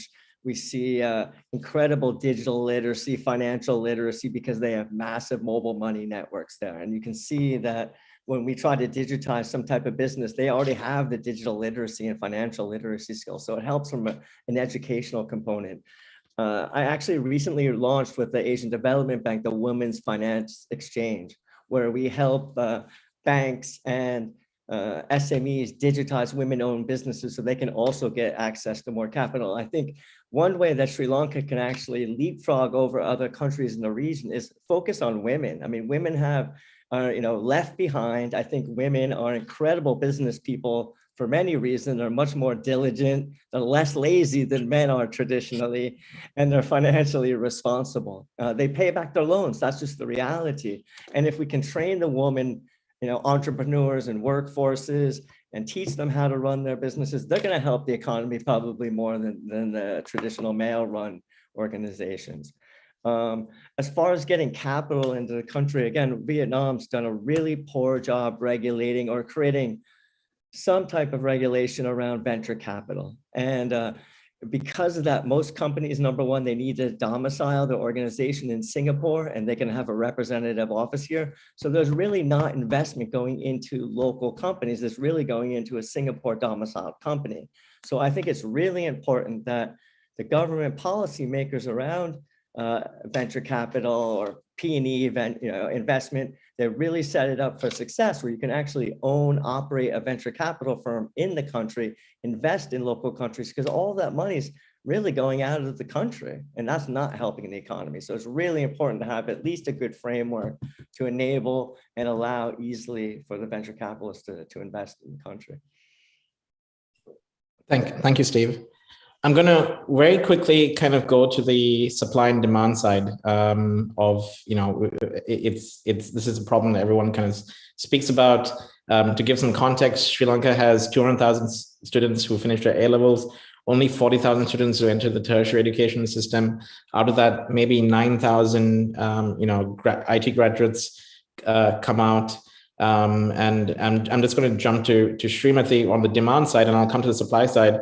You've reached 1,200 people in just a year, but what are the skill gaps that you're seeing in the marketplace And very quickly, what can Sri Lanka do to bridge that skill gap? So one of the myths that we have today is that everybody wants to be a coder. Everybody wants to get into, to making products. Of course, I did listen to Mr. Oshada, and I do relate to saying that we need to create IP, but nobody stops creating IP even within the services. They go hand in hand. You need services, you need IP. If both don't go in parallel, I don't think the 5 billion mark is going to be there. I think it's important to look at the larger value chain. Not everyone is going to jump into innovation, and getting a patent, getting a product out is going to take quite some time. And also the financial impact that we will get out of it. I mean, Jeevan, you know this better than anyone else, right? So I think one of the major aspects that is missing today in the system is that to provide expectations and train and educate the students around what STEM and what IT is all about and what technology is all about. I think it's very important, and how the corporates can work, and which of course we have taken the first step, is to institutionalize an award called the Science in IT, Sign IT, because science in IT or IT for science. It's very important because we want to nurture young minds, let them come up with some innovations that will help us transform. And they can become ideapreneurs while they are in school, while they are in their universities, right? So that kind of reverse integration, going one step backward, is something that I believe all the corporates should take. And number two is to do an expectation setting with our students. You can start IT work in any part of the value chain. You don't need to start off coming up with the world-class product from day one. You can start with support, you can move into coding, you can move into being a cloud architect, right? And then you move on in the value chain. The career pathways in any IT is progressive and evolving. Whether you're, we talked about digital vagabonds. We also have gig workers. People do 3-4 jobs in a day. So, but all this is not happening at a fast pace. End of the day, we do need people who will also need to move traditionally in their career path. So much of this learning has to happen on the supply side, because demand is all over. I still have demand for legacy skills, Jeevan. We are talking about inclusive growth. There is 60% of the world who is still on the legacy aspect. I did hear professors speaking about how do my 84-year-old mother is going to get into digital. And so are many corporates, so are many tier 2, tier 3 companies. 60% of the world is still in legacy. 40% is trying to, move fast. But we do need talent, which will also cater to that 60% as well. So I think some of this need to get started early because the demand is there a lot. There's no demand for business today. Yeah, thank you, Timothy. I'm going to go to the supply side now and invite Professor Meyer to specifically, try and solve some of these problems, and I'll also go to Harin as well. In the last year, we have seen a bit of brain drain in the last 2 years. How would you foresee that we look at retaining this talent? And I guess one way of retaining talent, what we just spoke about is maybe creating opportunities for them, right? In whether it's, basic work or more IP related work. How do we create these opportunities, and how do we enable, talent to stay within the country, I suppose? Or does it need to stay in the country? Can it be anywhere? It's open to you. Well, I guess that's a double-barreled question in the sense that you don't want the brain drain, right? Because I think it's sort of, and I'm looking at Sri Lanka at the moment, I'm saying, where are the mentors who actually will inspire the next generation today? All the way from having to work at a local ice cream parlor and working their way all the way up to the innovative bit, right? And where are all those people that are in front of the students that I aspire to train for the next generation, and so the Samitha as well, right?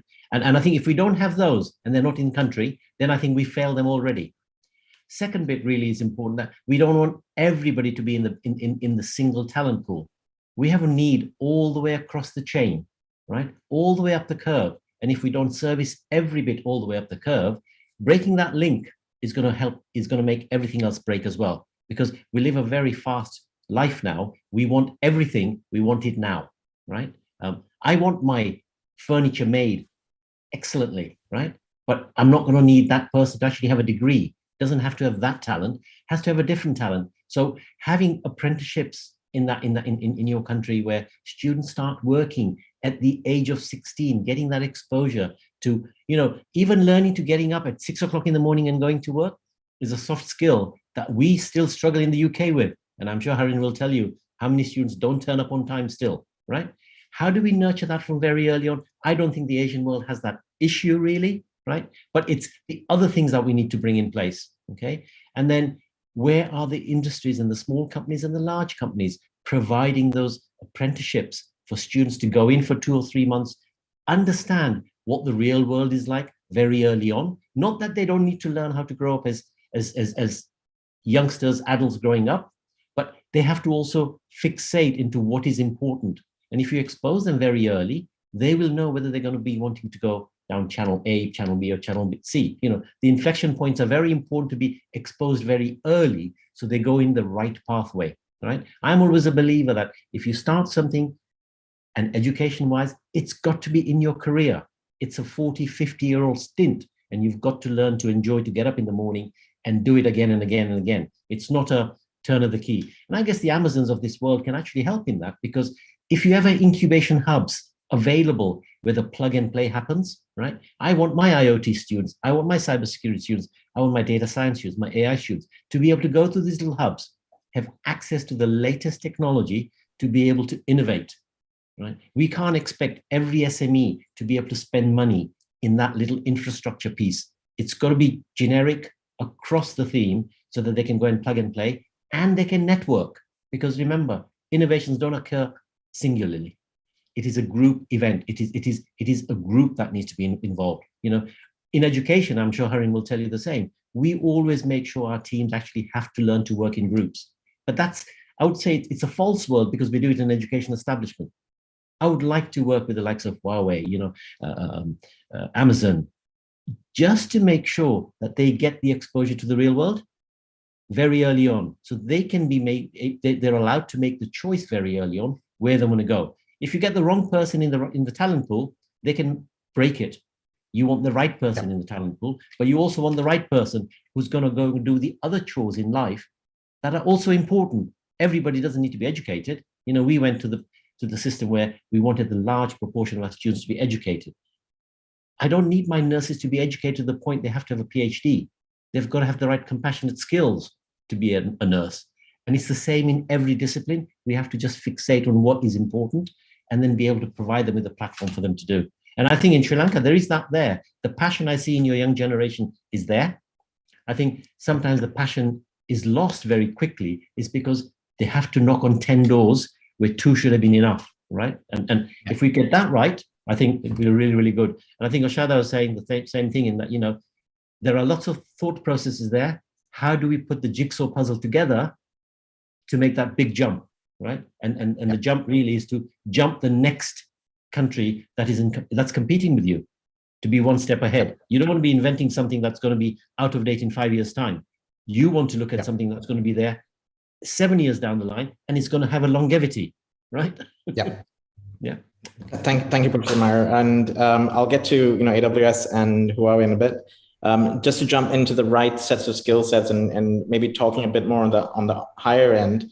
Harin, I know you're very interested in AI ML, right? And I think research and development is a very important pillar to enable skill set growth, right? And such as latest technologies like AI ML, so we can create patents, we can grow the country.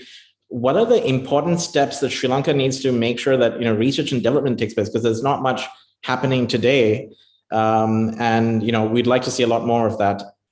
So from your background, research, AI ML, how do we enable it? So research and development is crucial for innovation. Then innovation generates your IP. I do agree what Srimati said earlier. IP is not the only thing, that the service side is also very important. At the same time, IP is equally important to create that, contribute to GDP and create jobs. So for me, Sri Lanka is an amazing living lab for research and development. It's a small, beautiful country, but plenty of challenges in every area you look at, from education, transportation, agriculture, health, you name it, plenty of challenges. But each one of those challenges is an opportunity for innovation.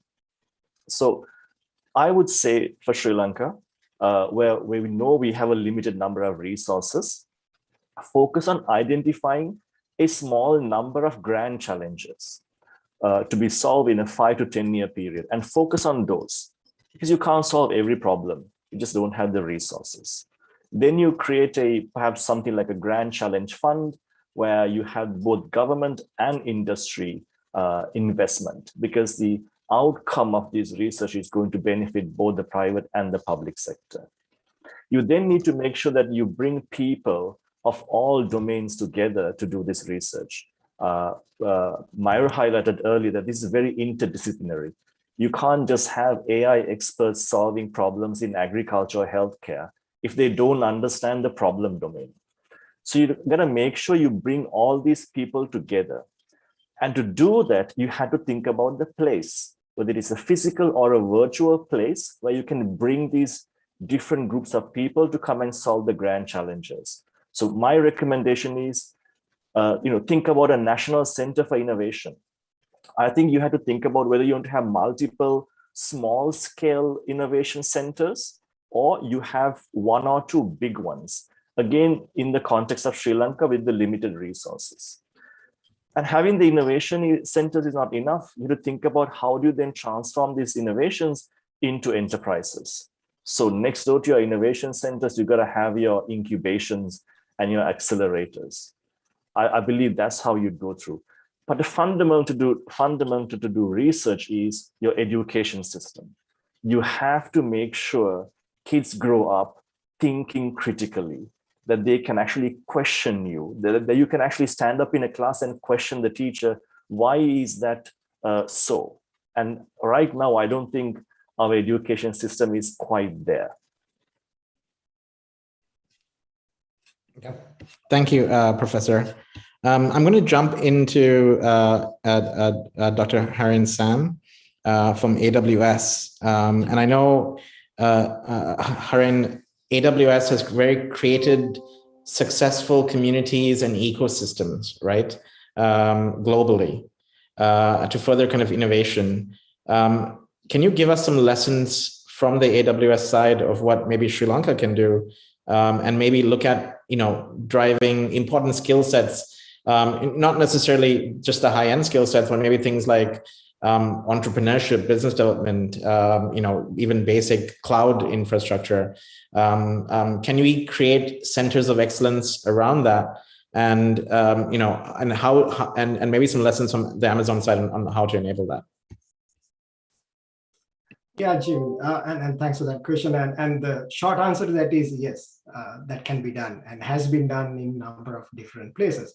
But before I actually go into the detail, I just want to take a step back and really do a +1 on a couple of the other panelists' comments. One was, I think Steve mentioned about the importance of having women in the workforce, right? And this is even more when it comes to tech, the level of underrepresentation of women in tech is quite big. It is not in isolation for Sri Lanka, it's right across the world, right? We have that as a massive problem.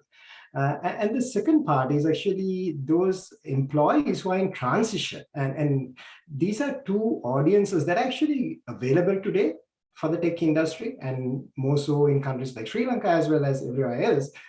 That's a workforce that actually we can retool and reskill to drive that transformation in the digital economy going forward, because they actually add a lot of value that goes unnoticed, undocumented at the moment, right? So I just want to take a step back and highlight, yes, there is an opportunity with a couple of audiences beyond just the students and the employees. It's really those employees in transition who are out of work at the moment, as well as the women in the economy, that we should pay extra attention to when we put together policies and programs to reskill and upskill and retool. That's number one. And coming back to your question around building technology hubs, what we've seen that work really well in emerging markets is actually that public-private partnership. And by that, I don't mean that every large organization needs to be working with the government per se, but it's really working at the grassroots levels with the incubators and the venture capitalists who actually enable that grassroots development.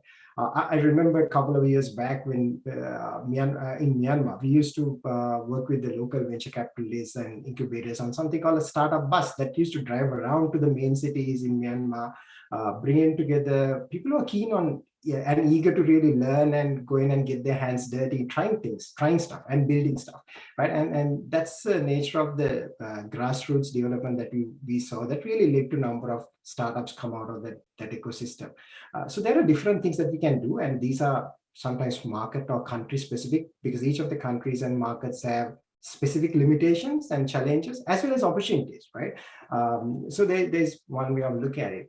The other part of that is really like is built, and you talked about building a culture, and quite often we need to build a culture of being happy to fail and fail really fast when we try something out. It's something integral to innovation, because if you are to be innovating, failure will go hand in hand. You're not going to succeed every day when you try to innovate and try something new. When you're experimenting, you don't know the outcome, you're going to fail more often than not. And we have to celebrate that failure. And failure, it's not a problem if you're actually learning from failure. And that's the type of mentality that we try to inculcate, not just with employees in Amazon or AWS, but also with our customers and the partners and ecosystem as well, because we want people to increase experimentation, try out things and fail fast.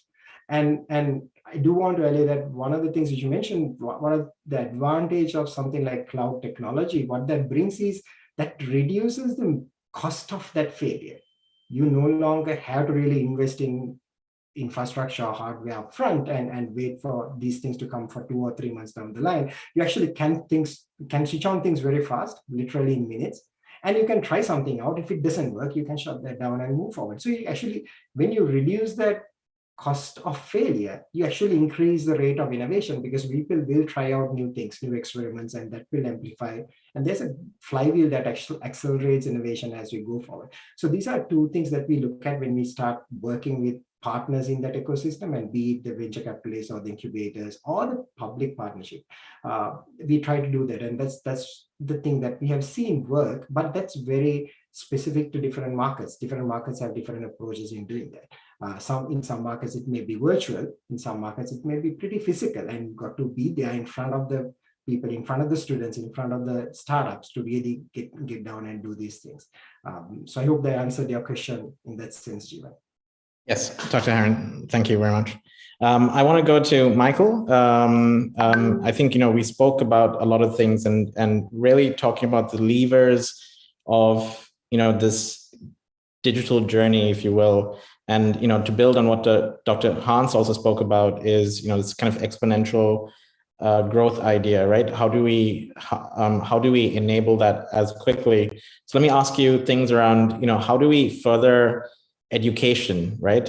We spoke about education. How do we further collaboration? How do we further, and I know, Michael, you can help us because you facilitated this digital journeys in other countries. What are the low-hanging fruits that, well, not even talk about low-hanging fruit, maybe fruits, maybe things that can help us leapfrog other countries, or even the ones that we need to get done basically. And how do we enable this within the organizations, the people, and the country itself?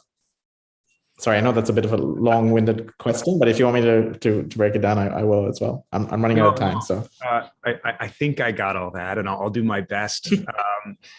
Well, I think that there's maybe a bit of a fundamental misconception with technology versus the digital economy. So, the infrastructure to make this thing work comes down to a combination of servers and compute power and storage and connectivity, whether it's fiber or whether it's 5G or Wi-Fi.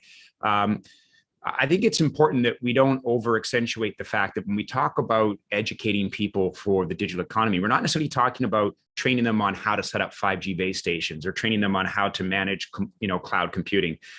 If we look at the digital economy, if we look at the applications that are successful, they're not built by the engineers that know how cloud computing works, and they're not built by the technicians that install 5G base stations. They're more built by people that have the creativity to be able to put together a use case that is based off technology at its core, but ultimately it serves something that is more practical. So, in Asia, we've seen very quickly the development of mobile payment systems, where in North America, it was always kind of slowed down by the fact that so many people had bank accounts, so many people had credit cards already. Every time someone tried to move towards mobile payments, there was so much fragmentation and issues around it. But then we saw China take a completely different approach, where almost out of left field, in a matter of a couple of years, they've dominated with mobile payments. And we've seen other countries here in Asia follow suit. That would have never worked in North America. If we look at things like Gojek or Grab, that type of infrastructure worked very well here because it was based upon traffic conditions and the fact that it's a lot more challenging for people to get around the cities. And it was also based on motorcycles. Again, this type of infrastructure doesn't really exist in North America or Europe. So there isn't really a formula to explain what these opportunities could be in Asia, what makes them unique. But there's no doubt that if we kind of go down the road, we've got a multifaceted approach here, right? We do have certification programs in place, as do a lot of other vendors, where we try to train people on the more critical ICT skills. But more importantly, we try to have programs that encourage people as entrepreneurs to try, as we already heard from some of the other esteemed panelists talk about this. It's about letting people feel comfortable with the opportunity of trying things. There's accelerators to maybe help them out. If they fail, well, that's a part of this journey. But ultimately, if they succeed, there's an outlet for them to kind of get exposure and build this thing in a unique way. And I think that doesn't all happen in a traditional university setting. I think we see more and more often now this type of creativity. It comes from opportunity. Someone looks around and says, there's some farmers trying to sell produce, and 20 miles away, there's some people that wish they could buy produce. What if I make a marketplace? I think one of the cool things about technology is it's one of the few industries that is continuously trying to simplify itself. So if we over accentuate the fact that we need someone that understands computer code today, well, in 3 years, we won't need coders anymore because coding will now become a drag and drop process. We already see that with applications. The average person now can build their own website in a couple of minutes, and a more sophisticated person can build a mobile app over a weekend without understanding a single line of code. And I think we're going to continue down that path. So the modern applications that are coming out now are already based on well-known fundamentals of the digital economy. They're just being positioned in more unique ways that are more appropriate to the local markets. And I think what happens in Sri Lanka in terms of the development of these applications will be very much based around the problems that you face there. What are the issues that are different to Sri Lanka that maybe you don't see in Thailand, or that maybe you don't see in Vietnam or Indonesia? How can you spin it in a more appropriate way? I think we just need to build the ecosystems and frameworks and laboratories to allow people to just talk about these ideas, stimulate their curiosity, and give them an environment where they can talk to technology professionals and kind of grow these ideas. I think that's really the most critical thing in this whole thing. Thank you, Michael. So unfortunately, I have a whole bunch of questions, but unfortunately we're running out of time. So I'm just going to stop with one last question to the panel, and maybe starting with Michael and going backwards. Name one big thing Sri Lanka should focus on in the next 3 years to realize this vision of becoming, a technology inclusive destination or technology hub. Make it short and sweet. I guess I would say high bandwidth connectivity for every citizen. I would say that's the starting point. Okay, 5G. Thank you, Dr. Harin Sam.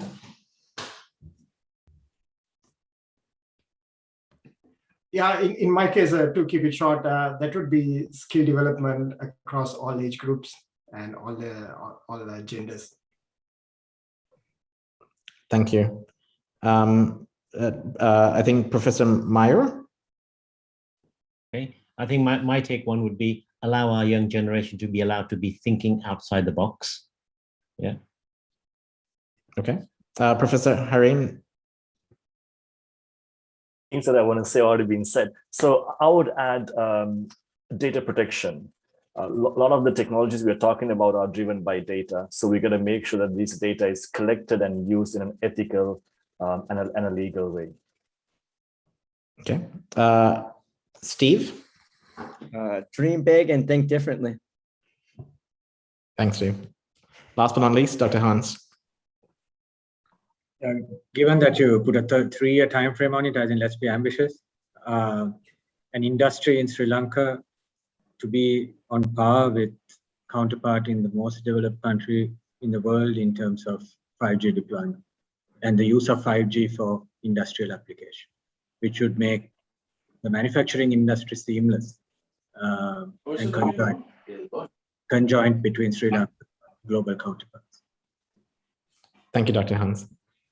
And that concludes the session. Mr. Aruna Dias. Oh, thank you. Thank you very much, Jeevan. We're delighted that you were able to elicit as much as you have from our eminent panel. Those final quick-fire questions really kind of sealed it, because it helped to realize that there is quite a lot to be done, but possibly doable, because they are both short-term and some long-term goals as well, because it keeps building on what we do have. In conclusion, there are a few things I would like to use here from everything that was discussed to kind of wrap up. I appreciated a point that Dr. Hans brought up when he defined what the hub might entail or does entail. This idea that we are a hub means that the players are not only within this country, we are opening it up. It has to be opened up. So the virtual has to be seen as somewhat different from the physical. And being that way, the virtual, that means there will be a world of participants coming in, or participants from around the world can be brought into the scheme of things right here in this country. So is that possible? And that has to be catered for and catered to. So that's an interesting thought. We also had some interesting perspectives delivered to us by the Honourable Minister, Rajapaksa, when he seems to have understood that the policy has been outlined already. It is there. And he referred to it as a roadmap. So none of these things are kind of innovative things or brand new stuff that needs to be worked on. They're there. It's a question of getting there and how to be able to do that. And he mentioned also the value, or shall we say, the effort that needs to be made for this island-wide coverage that will enable everybody in every nook and cranny of this country to get in. And it was interesting that he mentioned about this connectivity that will be brought at the lowest level. I'm using the word lowest level as a convenience to mean at the village level, the Gramaniladari is enabled, and those that he deals with also will benefit from connectivity, and that will make a world of difference, we think. And also the fiber optic cable being laid now all over the place in different regions of the country, or provinces, I should say, would be very good, because he spoke about the techno parks. Again, something that has been thought about and formulated, but now we just have to build to be able to do this, as he said, the plug and play. And didn't we benefit a great deal from the insights that we received from the Honourable Minister from India, Ramarao, when he spoke about that emphasis that was laid to this digital transformation, and he, being one advocate of that, was able to advance that in his capacity. And he said that India certainly is a very large market, and how during the pandemic, this quick adaptation to the new realities was possible because of that already being in place, so that the digital capability, the skills enhancement, all of that was there. And he had an interesting phrase that he left with us, and Dinesh and I were also talking about it. He said, a nation of thinkers. That's a good one to keep in mind. A nation of thinkers. And also we had another word that was brought by Srimati, that is ideapreneurs. That's a new one, a good one to keep in mind. Ideapreneurs. Yes, we need to create them. And as we heard some of our others in their quick fire concluding remarks said about thinking out of the box. Well, that's it. We need ideapreneurs who are able to do that and are inspired to do that. Didn't we also hear from Mr. Ramarao about the need to create a package, a creating of a package that will invite investors to come in? Because he said Sri Lanka is a good place, is a beautiful place to be in and to work in. There is also the talent pool, but there has to be a package that makes them want to come and be part of this, what we can offer here in this technological hub that is being proposed. So he offered his help as well, and that's good. Well, a great deal more was discussed by everyone, and it's very difficult at this stage to bring in every idea, but obviously I'm not going to even try. But didn't we hear from several, including, I think, Professor Patel, that, you know, there is building of the talent, and then we can't retain them. That's not good enough. So something has to be done to be able to make it not work that way, where the talent is there and they are retained. So the government really needs to think seriously about this. And I think we heard about this idea of group activity in innovation. So that's the other thing. The people feed off each other. And I suppose the word incubate comes in once again here. And so those are very, very positive things to keep in mind.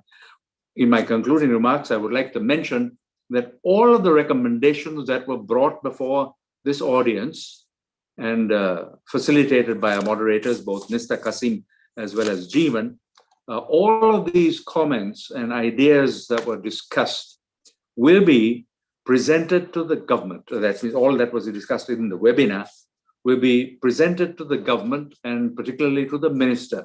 So that's an undertaking that has been taken by both SLID and ICC Sri Lanka to take this forward. So this is not just only talking into the hot air, but is substance that will hopefully find its way into places where policymakers and decision makers will also be able to chew on it and take it forward. Well, that's as much as perhaps we can manage to insert in the time that we have. So we would like again to say thank you very much to all of our panelists. We appreciate the time because you have spent quite a lot of time with us on this webinar. Thank you very much. And indeed, thank you also, Jeevan. You've been in England and you are in England, and as have been others. So, you know, the time difference is also there. We hope that you've had a fairly decent breakfast to be able to have survived. And thank you also, Nista, for having taken us through your portion. And well, our audience who have also stayed with us, we have had the numbers in and out, high and low, but overall, I think we've had more than 1,000 people who have seen it already. And the pattern is that a webinar such as this, because it will continue and stay on the Facebook page, there are people who view these things later. So hopefully there will be even a bigger audience that will benefit from this. But certainly in particular, this topic deserves to be considered by the government and policymakers. Having said that, it's goodbye for now and do take care. Bye-bye.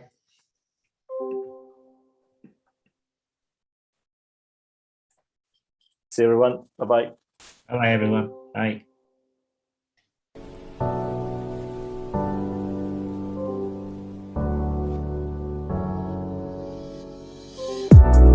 The International Chamber of Commerce Sri Lanka is the national office of the Paris-based business organization.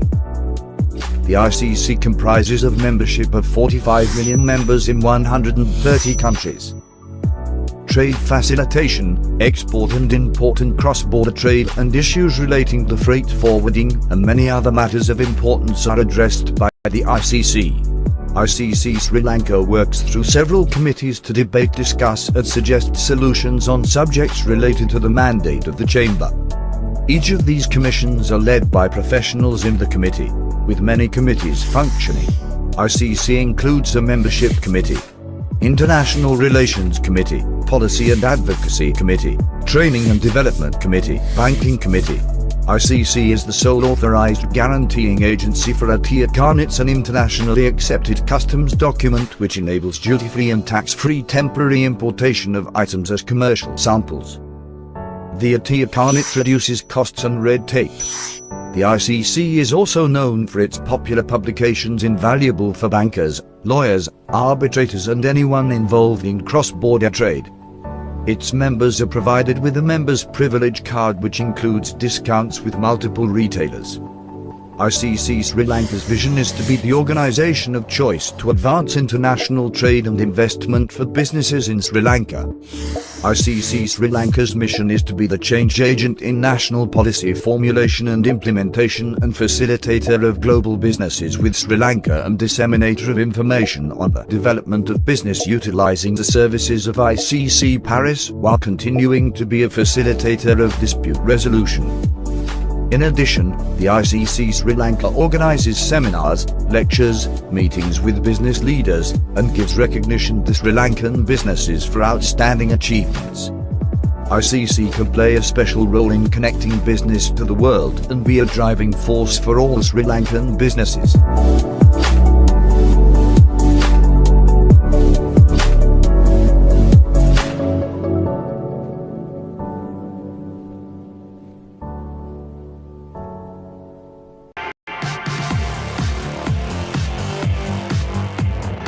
If you seek for business, look for insightfulness.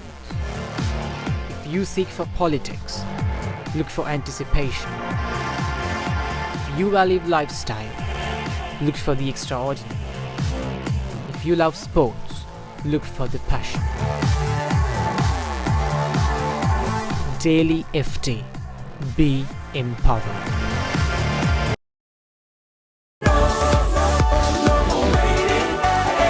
Waiting is now a thing of the past with the electrifying speeds of Bell 4G. Bell 4G from Lanka Bell. Why wait?